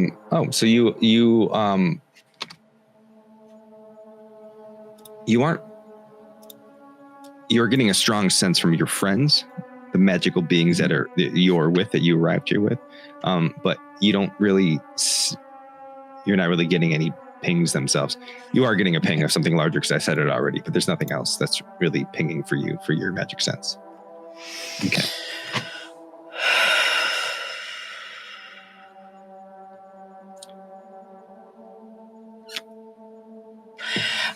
If it's okay, I would like to use my ancestry ability Fungal Network, which allows me to make an N-stick roll. I don't know what this means, but it says 12. I guess that's what I have to beat. To use what's called a mycelial array to speak with others of my ancestry. And if I success, I can communicate across any distance of time. Okay. So let me see.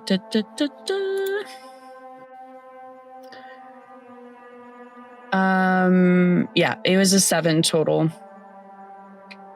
with hope. Oh. Yeah. I know. So you reach out through the mycelial network, but it feels quiet, as if the events that transpired here is sort of cutting you off from your network from across time. Okay, thank you. You see bits of these crystals. You see the statuesque parts sort of shake and move. And in the darkness, a figure. You see these bits of rock, these bits of statue fly into the shadow. And then out of the shadow, you see a big, hulking figure.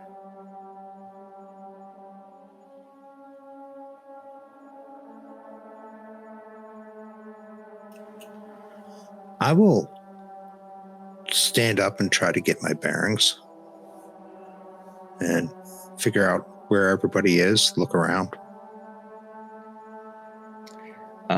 Let me see. I'm going to share my screen because I forgot you guys probably aren't all looking at the thing. I can remember how to do that.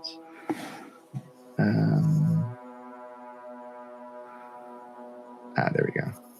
Boop. Nice. Am I sharing it? Oh, good. Yep. Can you make that bigger? Is that as big as you can get? You can look at the stream if it's a little easier. It shows it like full screen for me. Oh, great. So as this figure approaches, as it lurches down the steps and is aware of your presence, you notice the face of Mari Bloodpelt. You see bits of the tiefling's onyx horns from the shoulder. The face of the half-elf in his chest. This shattered being has pulled itself together. Behold, the Council of Seven.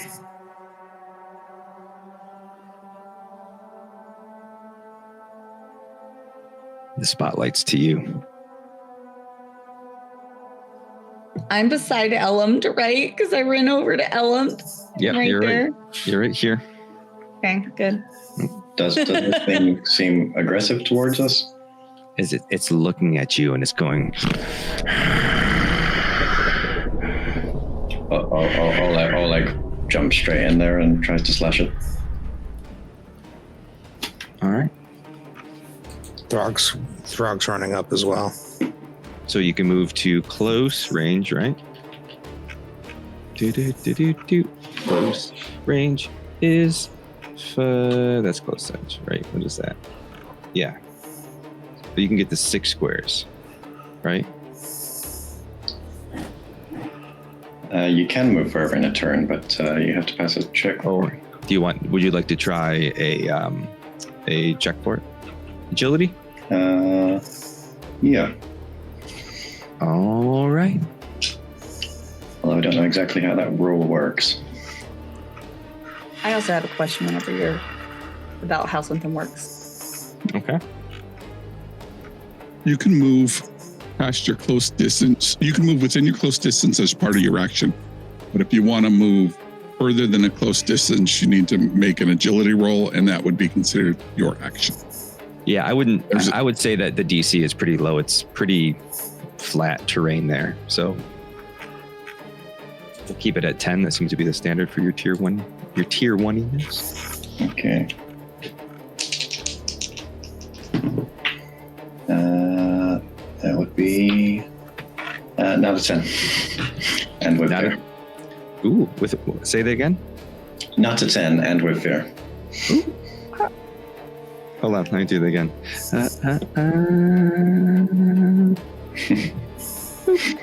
Okay. Can I get a clarification on something before we move to something else? Yeah. Okay, the whole like helping someone thing. Yeah. How does that work again? So you can spend a hope to assist someone in an action.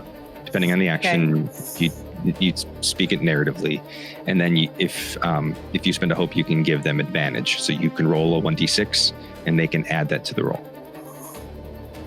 Okay, what's the group thing that you can do like once a session per person? Oh, a tag team up or tag team, yeah. Yeah. You can spend 3. Again? You can spend 3. Yeah, 3 hope. Yep. For the person initiating.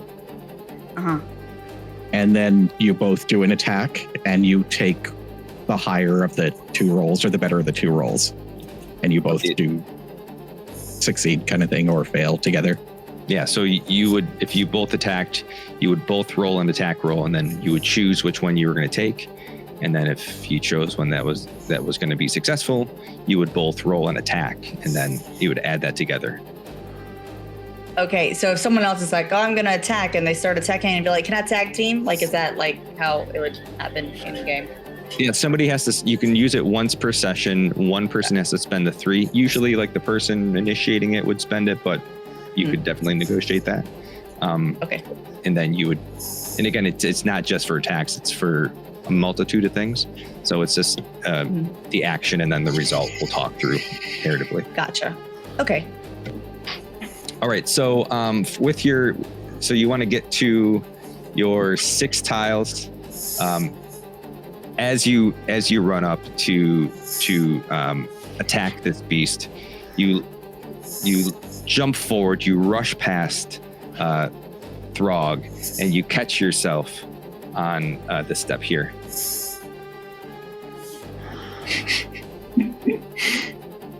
And you make it, but you unfortunately fall over. Nice. And spotlight is to me. Yep. Oh. I don't get to run up. You don't get to run up because he failed with fear. Yeah. So the spotlight comes back to me. And I don't have his stat block up. All right, so he sees Oleg come up, and he himself doesn't need to really move at all to try to attack you, because he can attack from very close range. He's just going to take a swipe at you. As you come up, his reaction is to, and he brings a claw down upon you. All right, so he swipes at you for a 16. So this is our first time doing combat, so we can take it step by step. I'm swiping at Oleg.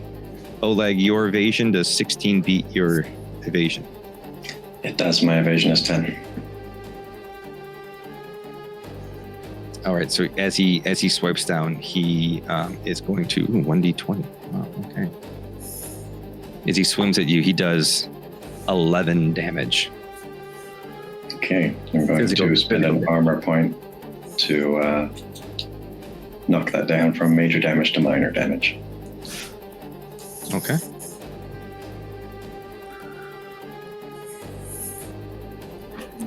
All right. And that's the end of my turn. He's going to stay stationary because he doesn't need to move as he swipes at you. It's almost like a test swipe as you ran up and fell. He's like, it's very animalistic in his approach. He doesn't say any words. He just snarls at you as he hits you and kind of bounces back, waiting for the next strike.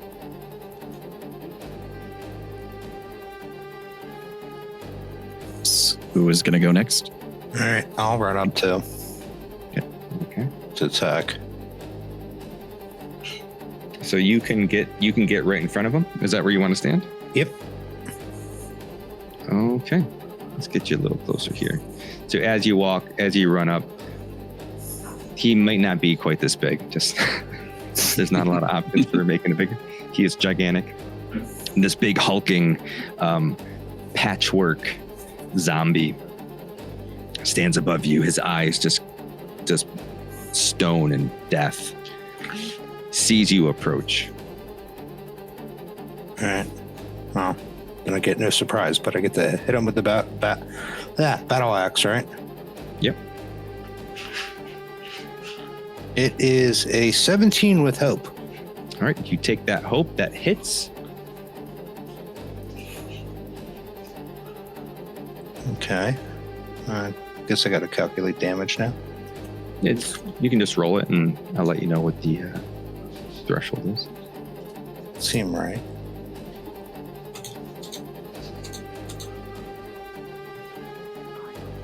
It is a 12. All right, so 12 takes him to major. So he takes 2 hit points. All right. Spotlight's still to you. All right. With, let me see if I can do this right now. When I say spotlight's to you, it's to the group. The team. Yeah. Okay. Anybody mind if I go? Oh, go ahead. Okay. I am going to unleash chaos. Yeah, you are. So spell casting roll against a target within far range, which is up to like 100 feet. So I think I'm close enough. I think you're probably okay. All right. So Yeah, you're about 11 2 tiles away. tokens. Okay. All right. I'm going to spend 2 tokens and do the spell cast roll. I'm going to try it in demi-plane. Okay. That is a 16 with hope. Take your hope, and that hits.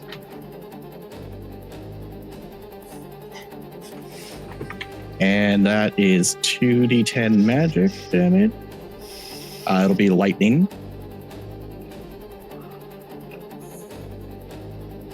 So that is 13 magic damage. 13 magic damage is major damage. So that's 2 more hit points. Tell me how this happens. How do you launch this lightning? So my hands I'll hold up my hands and lightning will begin to arc between the two of them and then just grow larger and larger. I'm going to hold it close to my chest, push my hands out, and the lightning, basically a bolt of lightning will go towards it, hit it, and then just crackle all around it and kind of explode around him. As it's lurching over Throg after just being hit, it lets out a roar, and as it does it, this bolt of lightning hits it, and it's just frantically sort of swiping at nothing as this lightning is wrapping around it. And that was a success, so Spotlight is still yours. If it's okay, I would like, can I move within melee range of the creature? I think that's probably a little far. You're going to have to do a agility roll to get that far. You are currently 10 tiles away. It's about 50 feet. Okay, so I have a question. Yeah. If I do the agility roll, is that movement going to take up my action in D&D speak? There is no set amount of actions. It's just a movement. You can continue. The only thing you need to be aware of is that the more rolls you do, the more chance it is to come back to me. Okay. Yeah, if you fail your movement or roll it with fear, it goes to him before you can do your next Right. kind of thing. Okay, understood. Okay. I am gonna make the agility roll. Okay. I rolled a 16 with fear. Give me that fear.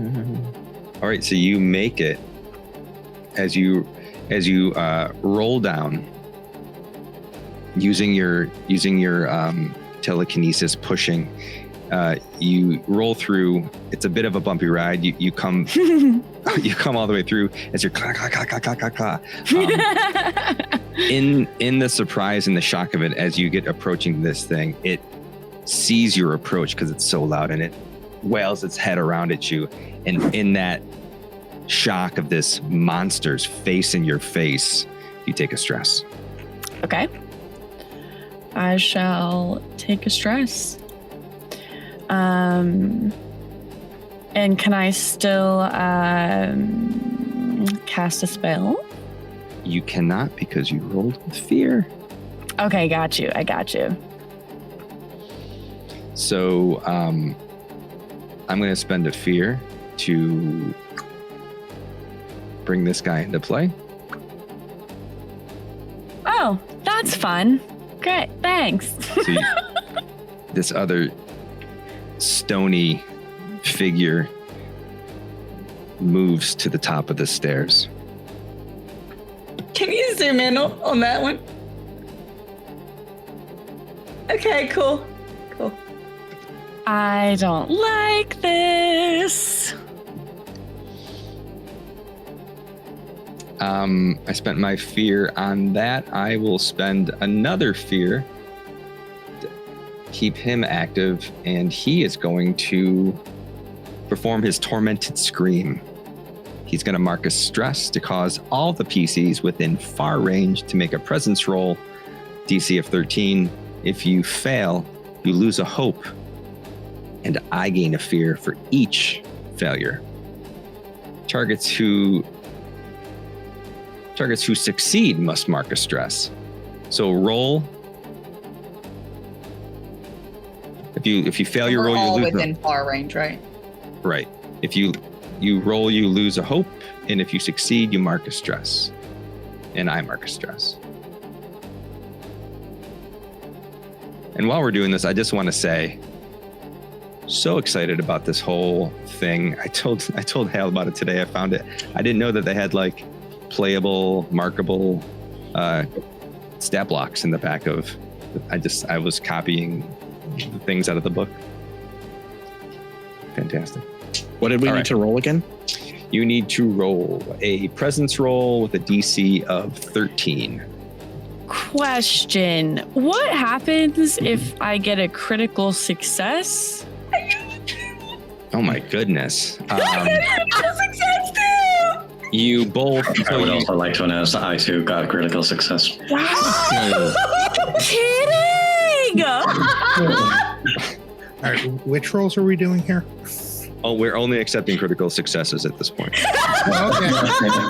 Well, then critical success. No. Is this a presence roll? You were doing a presence roll, DC of 13. For those of you who were successful, so critical success means you gain a hope and you mark off a stress. You can clear a stress. But because you gain a stress if you succeed, you do nothing. You just gain a hope. Yeah. So take your hope. I failed, so I lose. Yeah, I lost the hope, so you take a fear. You lose a hope. I got a 9 with hope. I also got an 8. Wow, look at all that fear. So the three of you, the non-critical folk, you all lose a hope, and I already did 1, 2, 3 fear. On a critical success, you negate any detrimental effects to yourself.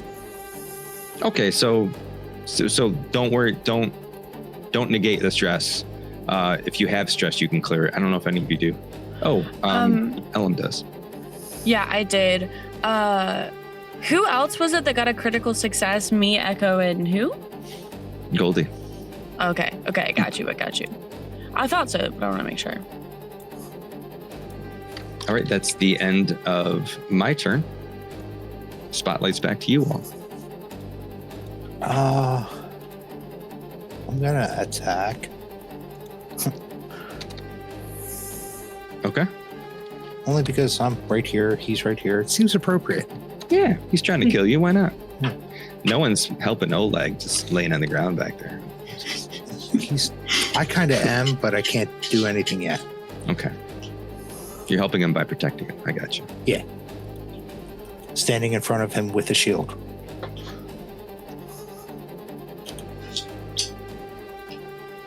You know what? That was a 7, but I get to re-roll because it was a 1. Oh, okay. It's saying re-roll for some reason. Wait, what? It's saying, or it's a feat that you have? I believe it's a feat. Let me see. I'm pretty sure that Demiplane just gives you the opportunity to re-roll as part of the UI. Yeah, that was automation.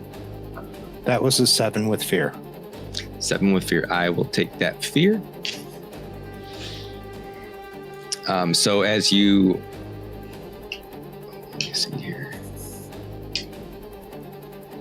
As you swipe at this thing, you're attacking with your axe. Yeah. As you attack with your axe and you take a swipe at it and it sort of just moves out of its way, it gives you a swift kick, doing a counter attack. It's going to roll. Oh, yeah, I'm trying to do it over there. 10. Does 10 hit your evasion? Yes. Oof. My evasion's 8. So it's going to kick you for 12 points. That puts me in major damage then. And it's going to knock you down.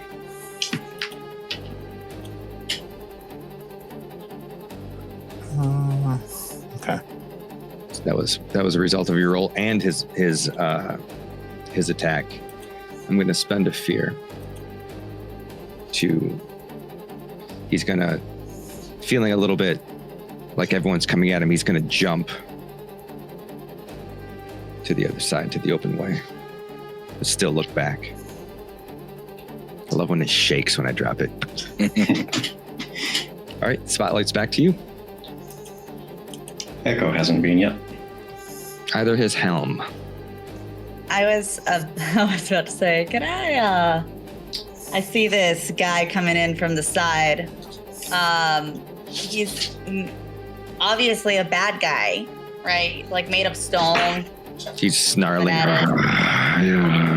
Sort of walking very similarly. They're very similar in appearance. I do not want it to get closer to me. So who's to tell? I am. What? Who's to tell if it's a bad guy? I mean, is it telling me that it's a bad guy, right? I can perceive it that way. I'm seeing a big dude hopping around and this little guy coming in. I think I'm just gonna move down the, by the way, I am flying. It goes flying because I started flying whenever I went to Ellum to try to see if I was gonna lift Ellum up, and I never stopped flying. All right, I want to just kind of move away from it. So like, I'm not trying to move farther than whatever my movement would be within this action. So I'm just going to kind of move along the path, kind of where I am. I don't want to go up or down. I just want to walk along this way? The edges. Yeah. How far you want to go? Just to the 6th? Yeah, just to the, there's fine right there. The 5.5 tiles. Yes, is perfect.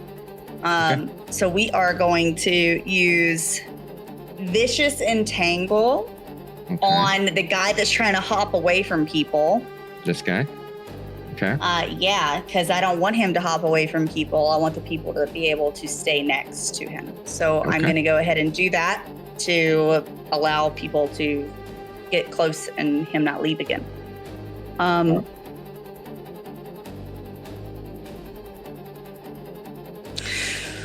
Okay, yeah. I was trying to see if I wanted to do some like big thing, but I don't think. Okay, Okay, clarification. If I did the whole, like, I want to do a move thing, would this allow the people that are in melee to move to him to do stuff as I hold him? So you're doing Vicious Entangle to hold him. That's going to be a spellcast roll. Correct. You will hold him until he uses me. I'd have to use a fear to clear the condition of restraint. So if you did that, if you were successful, the spotlight would still be with you, so people could attack. Okay, I meant, well, okay. So I'll remove my hope, and then I will roll. Unless if what you're asking was, can you spend 3 hope to do a tag team working? Yes, your Vicious I'm assuming Entangle? I would spend 4 hope. I'm assuming because of the Vicious Entangle. Well, I would say that. Oh wait, sorry. That's a success. Never mind. I'm not using the hope for that. That's for the additional thing. If there's someone next to it, ignore that. Yeah. So. But yes. So. Just if you want to do a tag team roll with the spell, you can. Somebody would have to do it with you, and then you'd have to tell me how this works.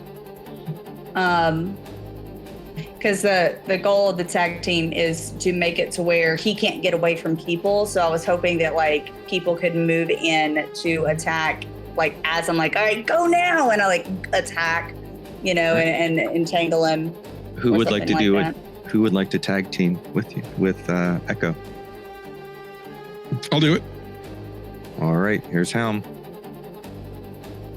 I think as Echo's getting ready, Hal ducks into the shadows, and I want to mark a stress and use Shadow Step. Okay. To appear in his shadow. And as I appear cloaked. And then as she casts her spell, I'm going to stab him with my rapier. Here? Oh, that's cool. That's a little too close, huh? I'm trying to put under him. You're in a shadow. You just wanted to see the bounce again. Boom. Yeah, right. All right, so you shadow step, you spend a hope, you disappear in the shadow here, you come up right beside this big hulking beast. So I need spend 3 hope for Echo. I need, so you're both going to do attack rolls. So you do a spell casting roll, Hallam will do an attack roll, and you 2 can pick which one you like the best. Cool. Well, mine is an 11 it's a 13 with fear. So Okay, 13 that. with fear. It is higher than mine. What's yours? It is a 1, 2, 3, 4, 5, 6, 7, 8 with hope. Oh, I spend a prayer dice to give you a +4 to your hope roll. You said it was 7? 1, 2, 3, 4, 5, 6, 7, 8, 9, 10. Sorry. My math. I didn't count the my +3 on the hope dice. That's 3 and a 2. Okay, so +1 +4. So if Oleg uses a prayer die to give you +4, that takes you to 14, right?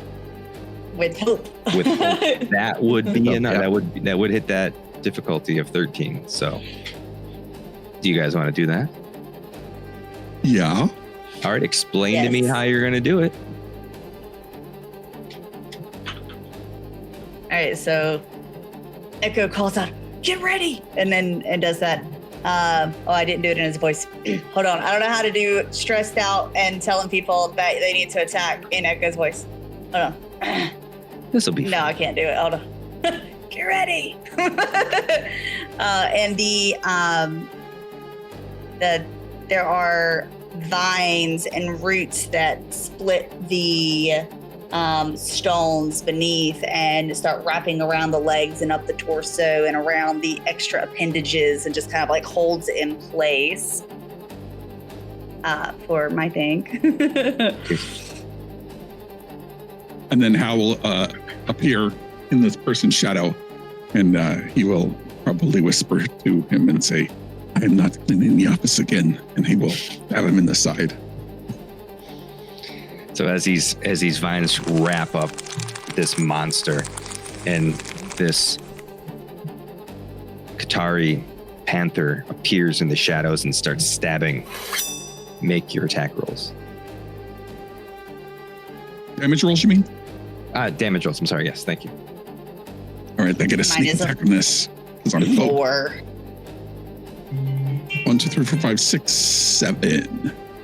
4 plus 7. Is that with your sneak attack? Yes. Oh, Okay. yes. D8 plus C6. Yes.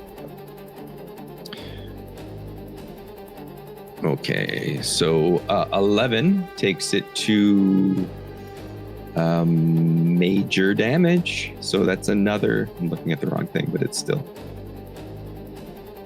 So you mark another 2 stress. You both get that, not stress, hit points. You both take a hope from that.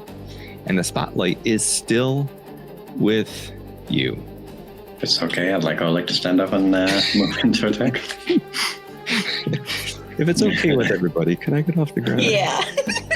Oleg pops up. And you want to move to attack? Yes. All right, so you are within melee range or melee range. I don't know why I can't ever get that right the first time. I'm rolling terribly. That's 3.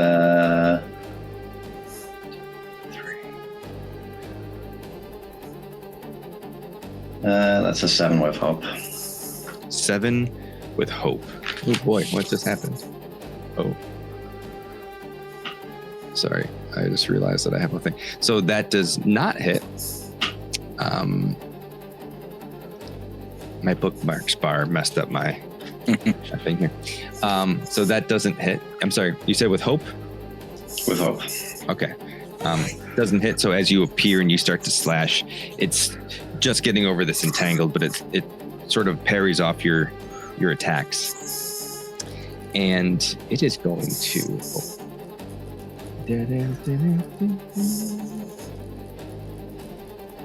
upset about this Qatari appearing in its shadow and striking it. It's going to turn its attention to Helm.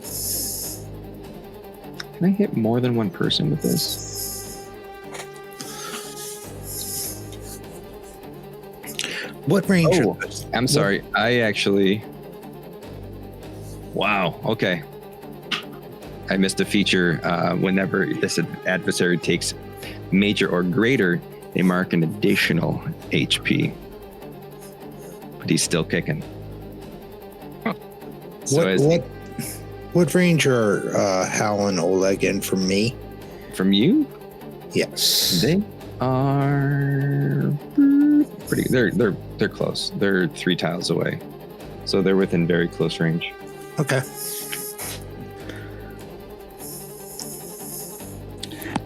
So he's going to strike out at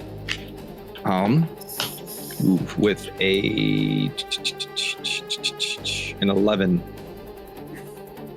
That misses. Ooh.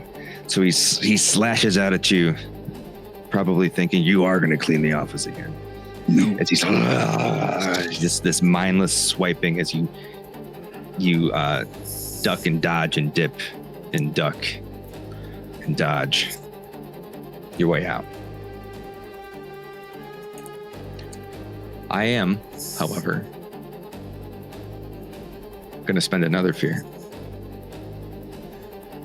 to do another tormented scream.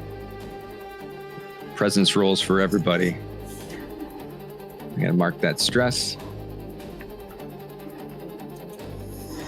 And your DC is 13. If you fail, you lose a hope. If you win, you mark a fear. How many crits can we get this time? I just got a crit. I did not. Are you kidding me? Yeah. 4 double 4s are a crit, right? Oh yeah, no, they are. That's a crit. I succeeded, but not crit. All right, so I'll you take a stress. mark a stress. Throg, Succeeded as well. Can I Throg. grab now? You clear a stress, and you can gain a hope. Oh, cool. And then, Hal, you were successful, so I you don't have any stress. mark a stress. Oh, wait. Yes, I did. I just cleared the one that I got before. All right. Who else? I failed. I should. with Got fear. a 14. So 1. Does the fear and the hope matter for these? Only if you No. fail, I gain fear. Okay. I succeeded, so I marked a stress. So just 1 failure then? I think so. Aw. I'm gonna immediately spend that.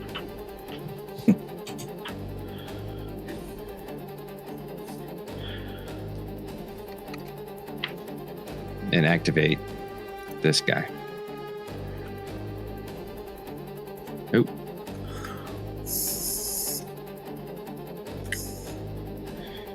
Did we not? I'm so sorry. Did we not take damage from that? Nope. Nope. If you just lose a hope or mark a stress. And spotlight's back to you. I'm not gonna get, if nobody has any objections or has a plan, I'm gonna get up and attack. Cool. All right. And I'm going to use an experience of pick on someone your own size. Ooh. All right. Pick on someone your own size. Prepare yourself, says Fargrim. Hey, Fargrim, what's up? All right. You're. All right. Oh, actually, it looks like you're attacking Oleg, but. Blah, blah, blah, blah, blah. Plus 2. Tell me what you got. That would be a 19 with hope. Ooh, 19 definitely hits. Take the hope. And now my damage is...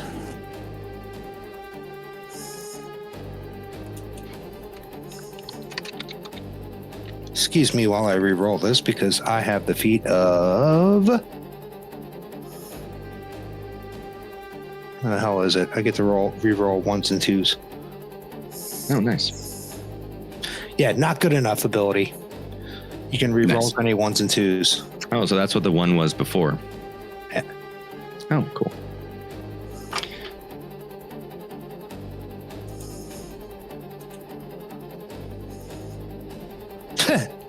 It doesn't matter. Oh, wait. Nope, got the same thing. 5 damage. 5 damage is still minor damage. Oh. How would you like to do this? Next. I would like to push himself off. Or like he pushes himself off the ground. And he just snorts like any other wild orc would. His eyes go from that friendly pink light to that red light. And he stalks very slowly towards this crystalline menagerie creature. If Oleg is look back and seeing the movement, he might actually worry that the orc has turned. He lowers his axe and golf swings right up through the center of the crystalline creature. As you swing your axe up and it catches the rock, you see this patchwork, shambling, rocky, statuesque monster just split, and everything keeping these random bits together just dissipate as it falls into a pile. Well done. It's still to you. I am going to... Those other things, the zombie statues, they're still up. No, they're still up. Yep.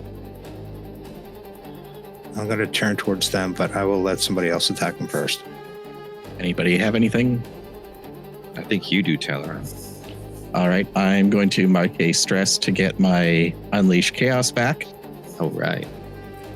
And the same thing against the one that's closest to me. This guy over here? Yep. Oh, I'm sorry. You see that? Yep. And then I will also...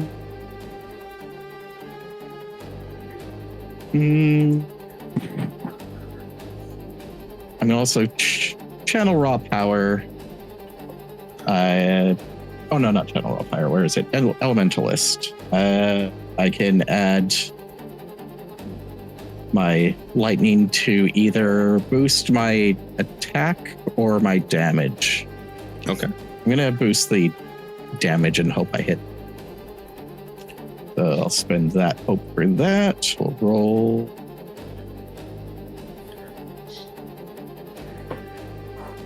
Oh, that is a 5 with hope. That will take your hope. Yep. But that misses. And let me find this thing. Let me double check real quick. Sorry, it's taking a minute to load. Yes, you said 5. That misses. Yeah, 5.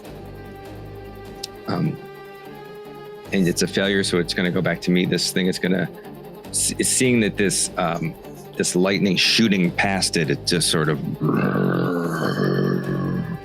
notices you and starts to sort of slowly walk towards you. It doesn't go any further than it's. Oh, can it make it to you? Oh, no, it can't. Hold up. It doesn't quite make it into melee range every single time. And I'm going to spend a fear to move this guy over here down. Oops.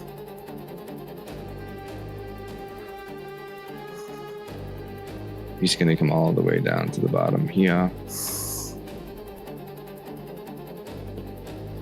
All right. And spotlights to you. Can I add, how far away am I from that dude? From this one here?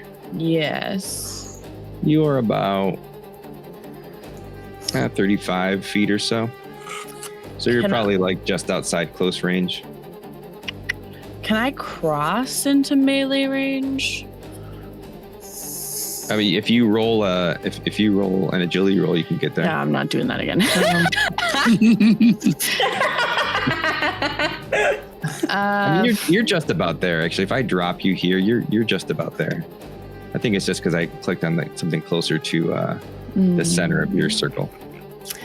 In that case, I mean, you want to do that.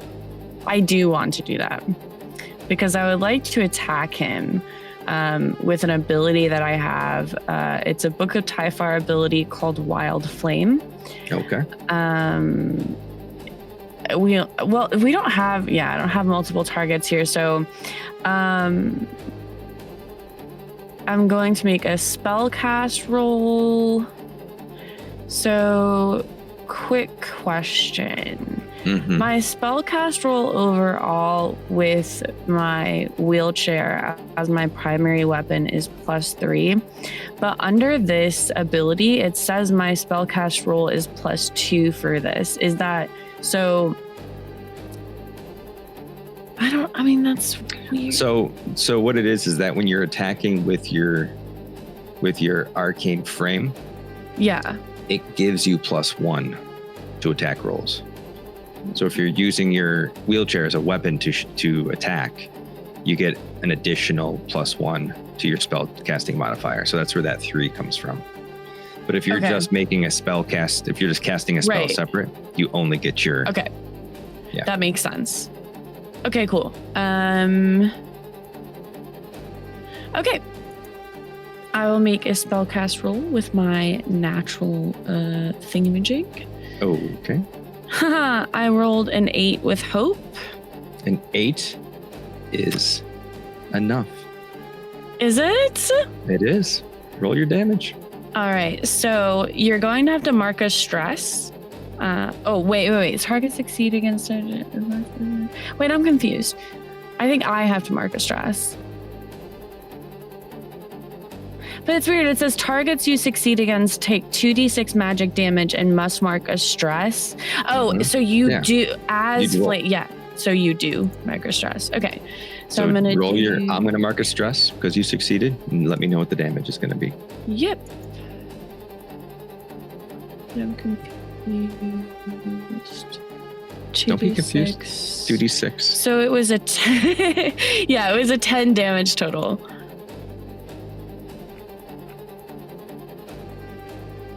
Oh, this is the wrong one. Okay, cool. This has no thresholds. It has 1 hit point. How would you like to do this? Yeah. I'm going to dun, dun, dun. You know what? I would like to cast these flames from my eyes. All right. And you know what? Actually, all of my eyes that are facing this guy's direction. Oh boy.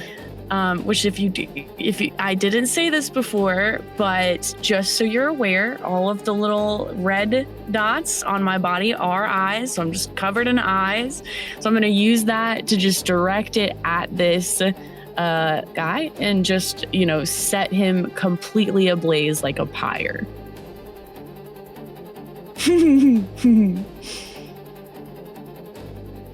Nice.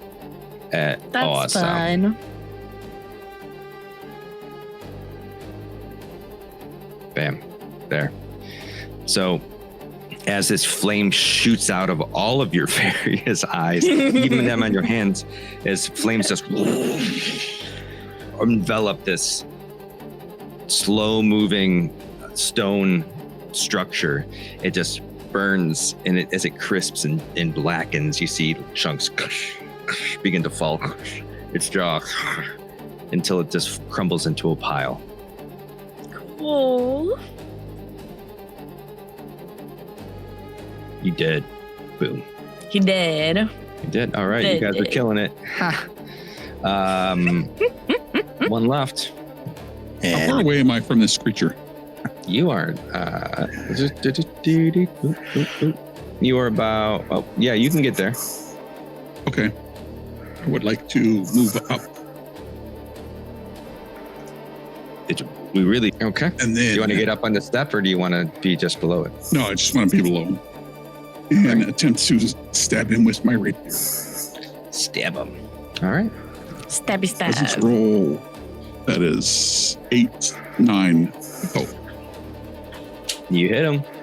Kind of in this space, there was like this void that was trying to like. or 8 damage. He's a goner. How do you want to do it? How do you view it happening? A sun and a moon. I think I just run forward, seeing this giant creature, and then he dabs forward, and the creature crumbles over, and bones hit the ground. And he looks back to the group, and he kind of shrugs. That's not what I thought was going to happen. But As you just is everybody okay? As you hit this statue with your knife, it just totally gives way to it. Just folds, and it just lands, breaks in half, and just snaps, and it just is laying there in a pile of rubble stuff. Let's go. Nice. And you did it. Well done. We did You survived it. your first round of combat. It was not a total party kill. So excited. Woo! Good job, We guys. did it. So as you finish off the last of these zombies, we're almost done, I swear. You suddenly hear this voice echoing through the halls. It's in your head, but it's everywhere. And you just hear, okay, well, how about this? And you just have this rush of white light, windy, spiraling around you. And then suddenly, as you're all standing there in your offensive positions, just on guard, you're in this huge space, just this library. You see these tall stacks, something about libraries today, that just go on forever. You look around and you see all of these people, white hair, this dark beard, big slouchy red scarf, wearing like a green vest with a coat over it, belt at the waist, walking around with their walking staff, their quarter staff, and they're just everywhere. There's hundreds of them, all in the distance, and they're just putting books away, walking around putting books away. And one of them is standing before you. They're all dressed very similarly. He comes to you and he says, Ah, yes. You arrived. Good. We have no time to waste. I am Raish Tharis, in the service of Kaloris, the Keeper of Knowledge.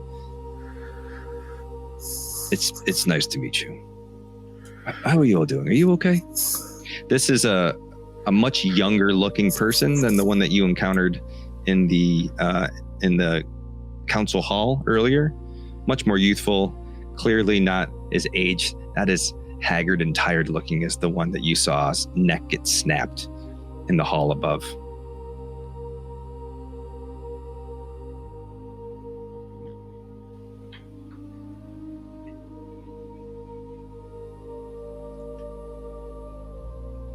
You have That is so confusing. I think I could away to this new place. Can I ask, what would Elend know anything about the magic that Raish is using, or his connection with the Keeper of Knowledge, having, obviously had a history with all of these things, especially apparently having known him, which so what could I possibly know about this? Give me a knowledge check, a knowledge roll. Do we still say check in Daggerheart? I don't know. Give me a knowledge roll. Can I also spend a hope to use my experience for mind museums again? You may. So, what? I'm gonna make a knowledge roll with +4 with my knowledge +2 and my experience +2.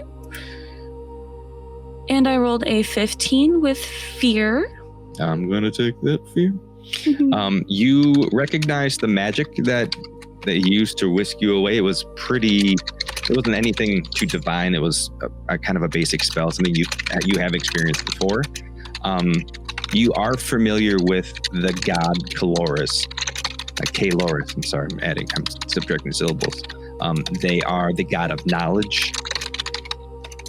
You've definitely come across writings about this particular god, and all of you're very long lived, so in all of your time researching knowledge magics, you are familiar with the god. You're not familiar with Raish himself, though. I acknowledge that he said it's good to see you again. That was the older Raish. This is a much younger Raish. Ah, okay, I understand.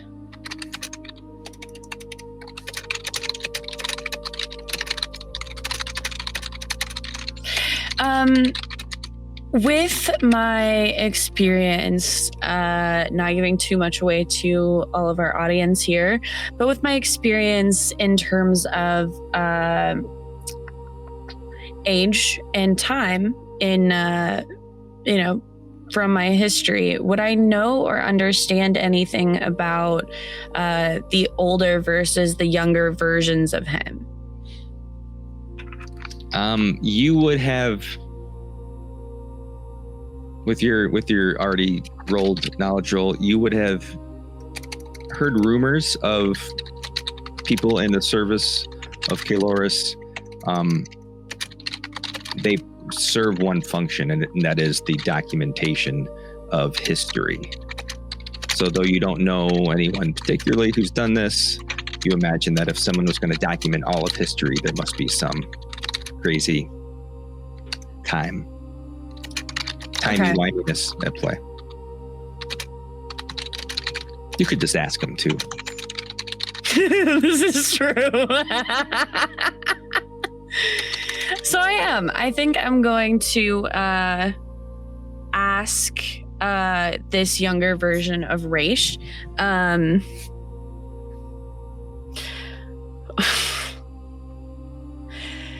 You are young, but the previous version of you was old and claimed to have encountered me before. How can this be? I get it. It's confusing. And also, bless you for calling me young. I do appreciate it. Yeah, so I'm meeting you now. Hi, I'm Raish. What's your name? I am Elumd. Elumd. It's a pleasure to meet you. Now we've met. The person who you spoke to earlier is me, but in a very, very distant future. Look around. These are all me.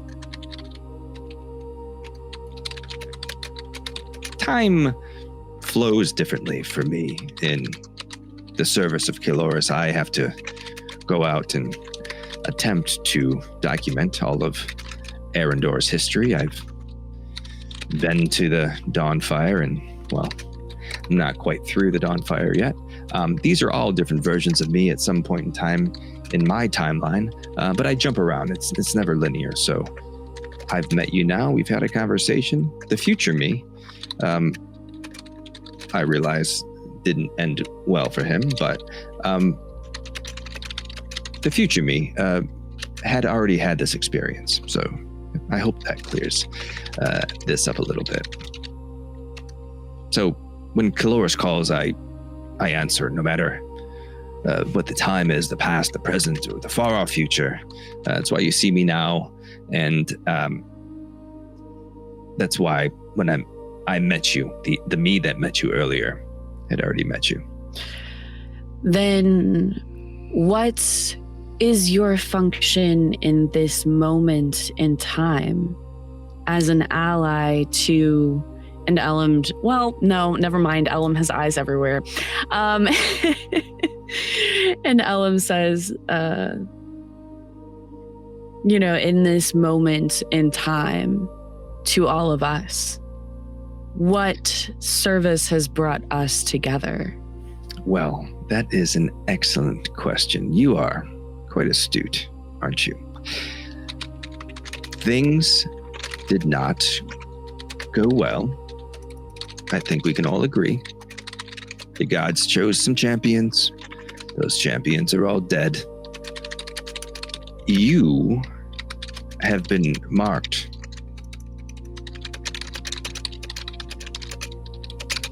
I also have been marked. And I'm also dead.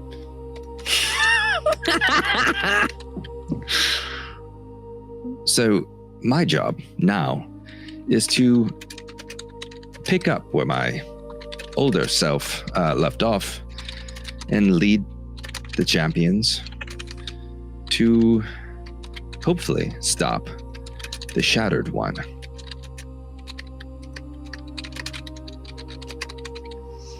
Is this all of the yous? Are there more of yous out there, or is this all of you? I have no idea, if I'm being honest. Huh. There's a lot, yes. I come and log my books and move back out, and log my books and move back out. But don't worry, Keloris has allowed me to maintain continuity with you, so you won't have to reintroduce yourselves. Thronk's just standing over there, as soon as the white light hit him and cleared, he's ready for another fight, because that's what happened last time. Then he just looks around and sees a bunch of librarians, and he's half disappointed, and he puts his axe away. Don't worry, there'll be plenty of time to fight later. So I'm a little troubled because you have been chosen, but because of how the ritual went, you were marked. I don't know by whom you were marked. You weren't chosen by anyone ahead of time. So before we can do anything, we need to try to connect you with the deity that marked you. And this is no easy task, but I'm hoping that they gave you some kind of a hint. Maybe they spoke to you, something of that sort. You see, every time a divine being enters a plane of existence for the first time, it leaves a spark, a scar, if you will. Are you familiar with Vrelith? star fell. Bluey. Well, when the star fell, the one that brought us the Shattered God, that area is referred to as the scar. Aptly so. That's where a divine being struck the ground. There's a scar there. All of the gods have left a scar on the earth somewhere, but in a much minor form. What we need to do is get each of you to the spark, the scar of your god, connect you to that divinity so you may wield its power against the Shattered One. So, which scar is the closest to where we are now? Well, we really should be asking, what did the gods tell you?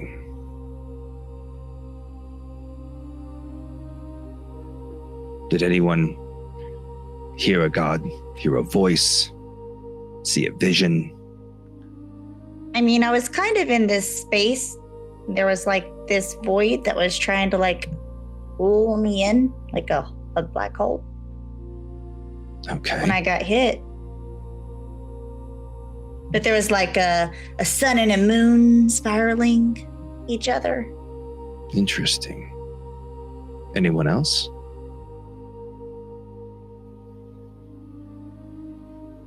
I slowly kind of raise my hand and what are gods? Oh, they're celestial beings who come to planes and pretend they own stuff. It's all-powerful beings that use us as playthings.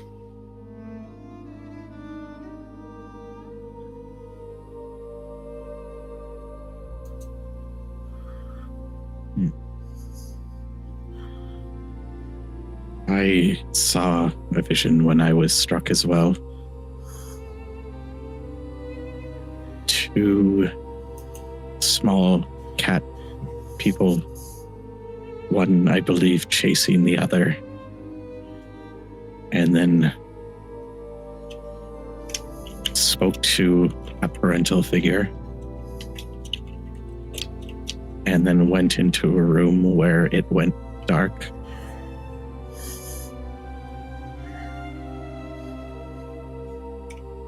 All right, so two small cat people. Any sort of landmarks around it? Were you in a forest? Were you in a village? Can't remember. Was it a forest? Maybe a city? Or... Oh, like I can't remember? Oh, hell, I think you're muted.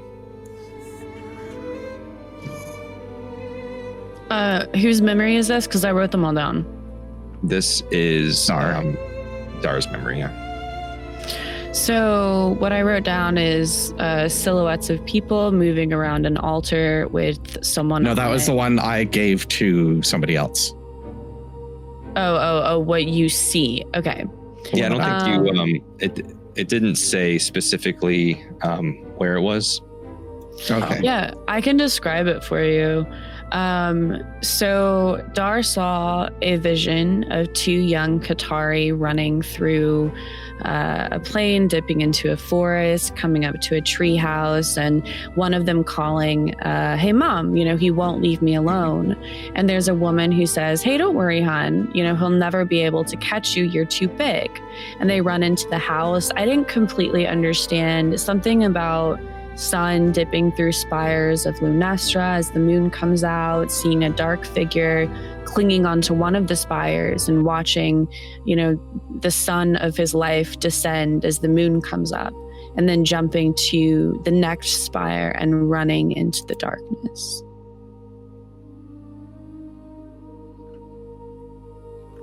It was in a forest, then into a tree house. Did you feel anything when you had the vision?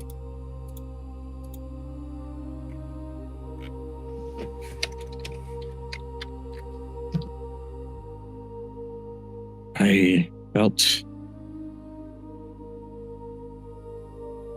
when they got to the treehouse, I felt comfort. And when the room went dark, fear. Fear.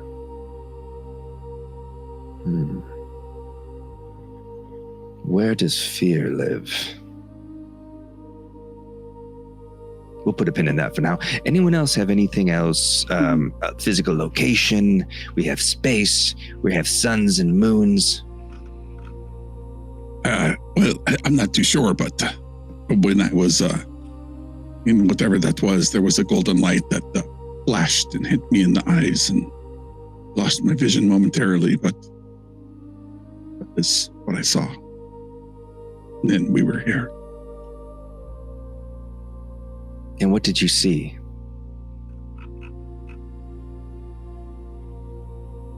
What did I see? Robed figures at an altar. Sage, you saved him. I got you. You saw dark figures that you couldn't make out any features of, and just the silhouettes of people. They're moving around an altar where someone is on it. Someone moves up, one of the silhouettes, the shadows, moves up toward the altar, draws a weapon, lifts it, and the vision cuts out. An altar. Interesting. There's plenty of altars, but the hooded figures remind me of this cult devoted to Nixarath that we've been encountering quite a bit. Perhaps the Emberhold. The Ashspire Mountains. Anyone else?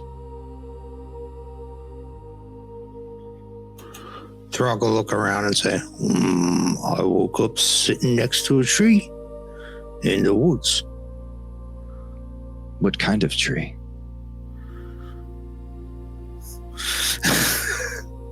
Was it a big tree? It was big tree. It was a big tree. It was wider than I was. I had my back to it. It definitely sounds like Ragos. Anyone else?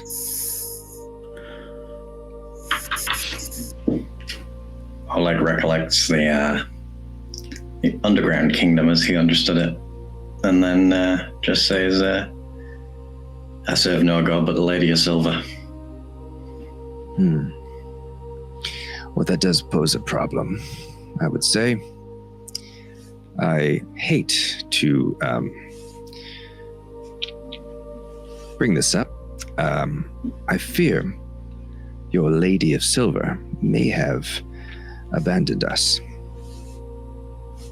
As the gods woke and they chose the champions, the shattered gods stirred and began to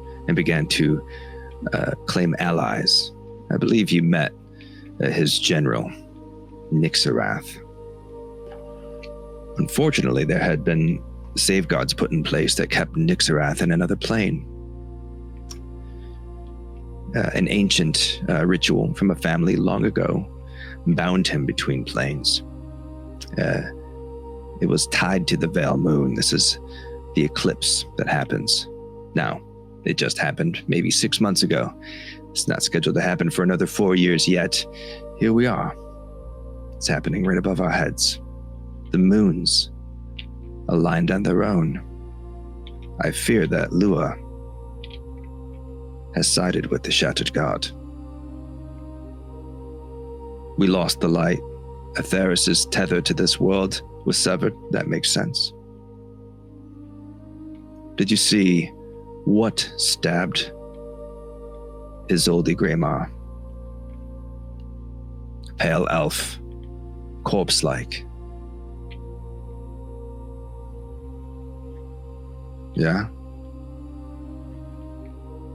She is a shadow elf who died underneath the shadow of a portal. The god Nazara has also abandoned us. And the portal that brought forth that monster could only have been made with, the vortex, I should say, can only be made with a portal. Last I heard, part of it was lying at the bottom of the sea. So I fear Raziel has also abandoned us. So pick any other gods. Okay, who's next?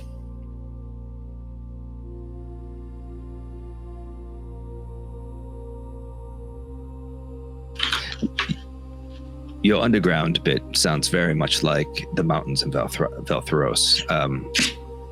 The orcs had a kingdom that was mostly underground. I would suggest we check there. Regos is another option for your trees. There is a very dense, old, ancient forest to the northern parts, just past the peaks. The young Qatari sounds like it could be Carthala, the capital. Though the fear, that is interesting.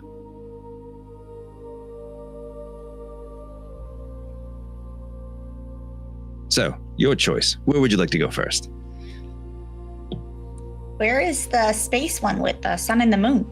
That's an excellent. Do we have to go to the sun?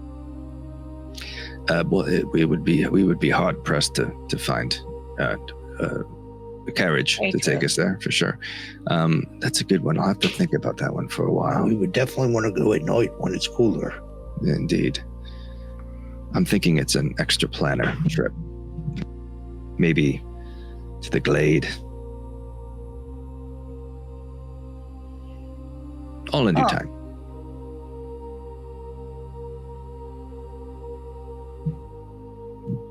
Dar, is it? He looks at Dar. Yes. You were touched by something. What do your senses tell you? And he waves his hand, and as he does it, this structure appears, this map of Vel Drannon, the continent that we're on, appears. Your instincts point you in any direction.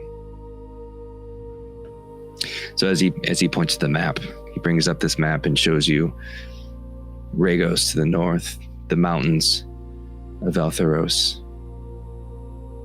the Whispering Bay, Lunessra, Corvallis to the west, Elthwyn to the southeast, Veilgar to the east, and then Vrelith to the northeast. Do you get any sense from the mountains or from Regos? Do you feel anything for either of those locations?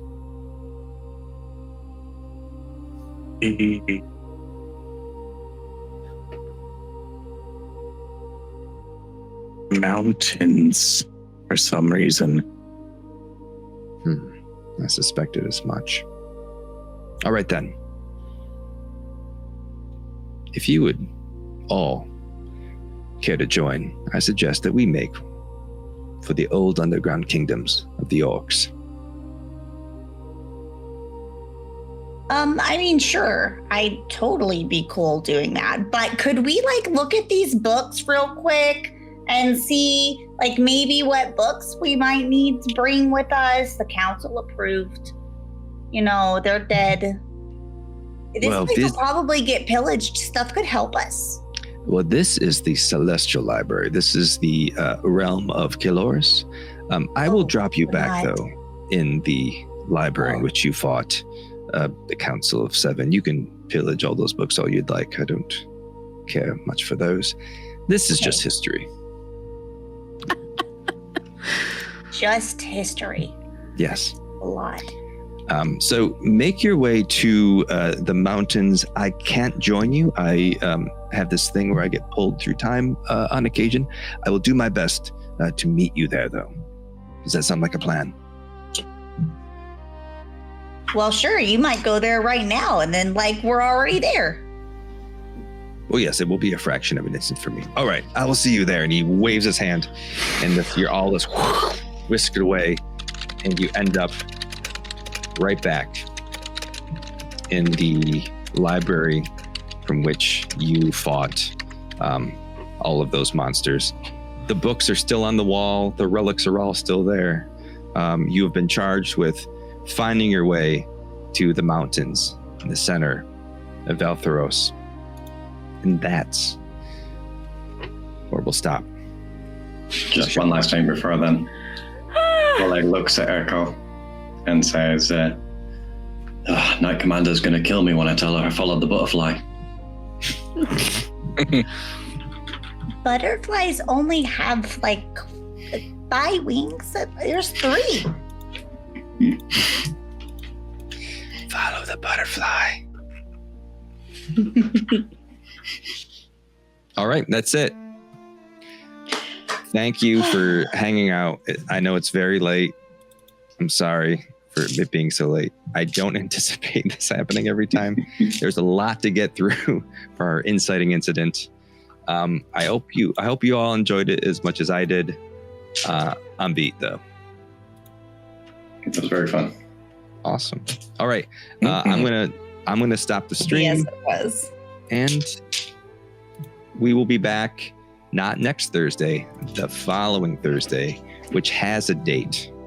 It definitely is a day that has a number attached to it, and that number is the 28th of August for session 2. 28, is it not? What? Okay. For session 2 of The Shattered God, follow our heroes to the next step of our adventure. I hope you all have an outstanding weekend. As always, dear travelers, I'll see you in the next one. Take care.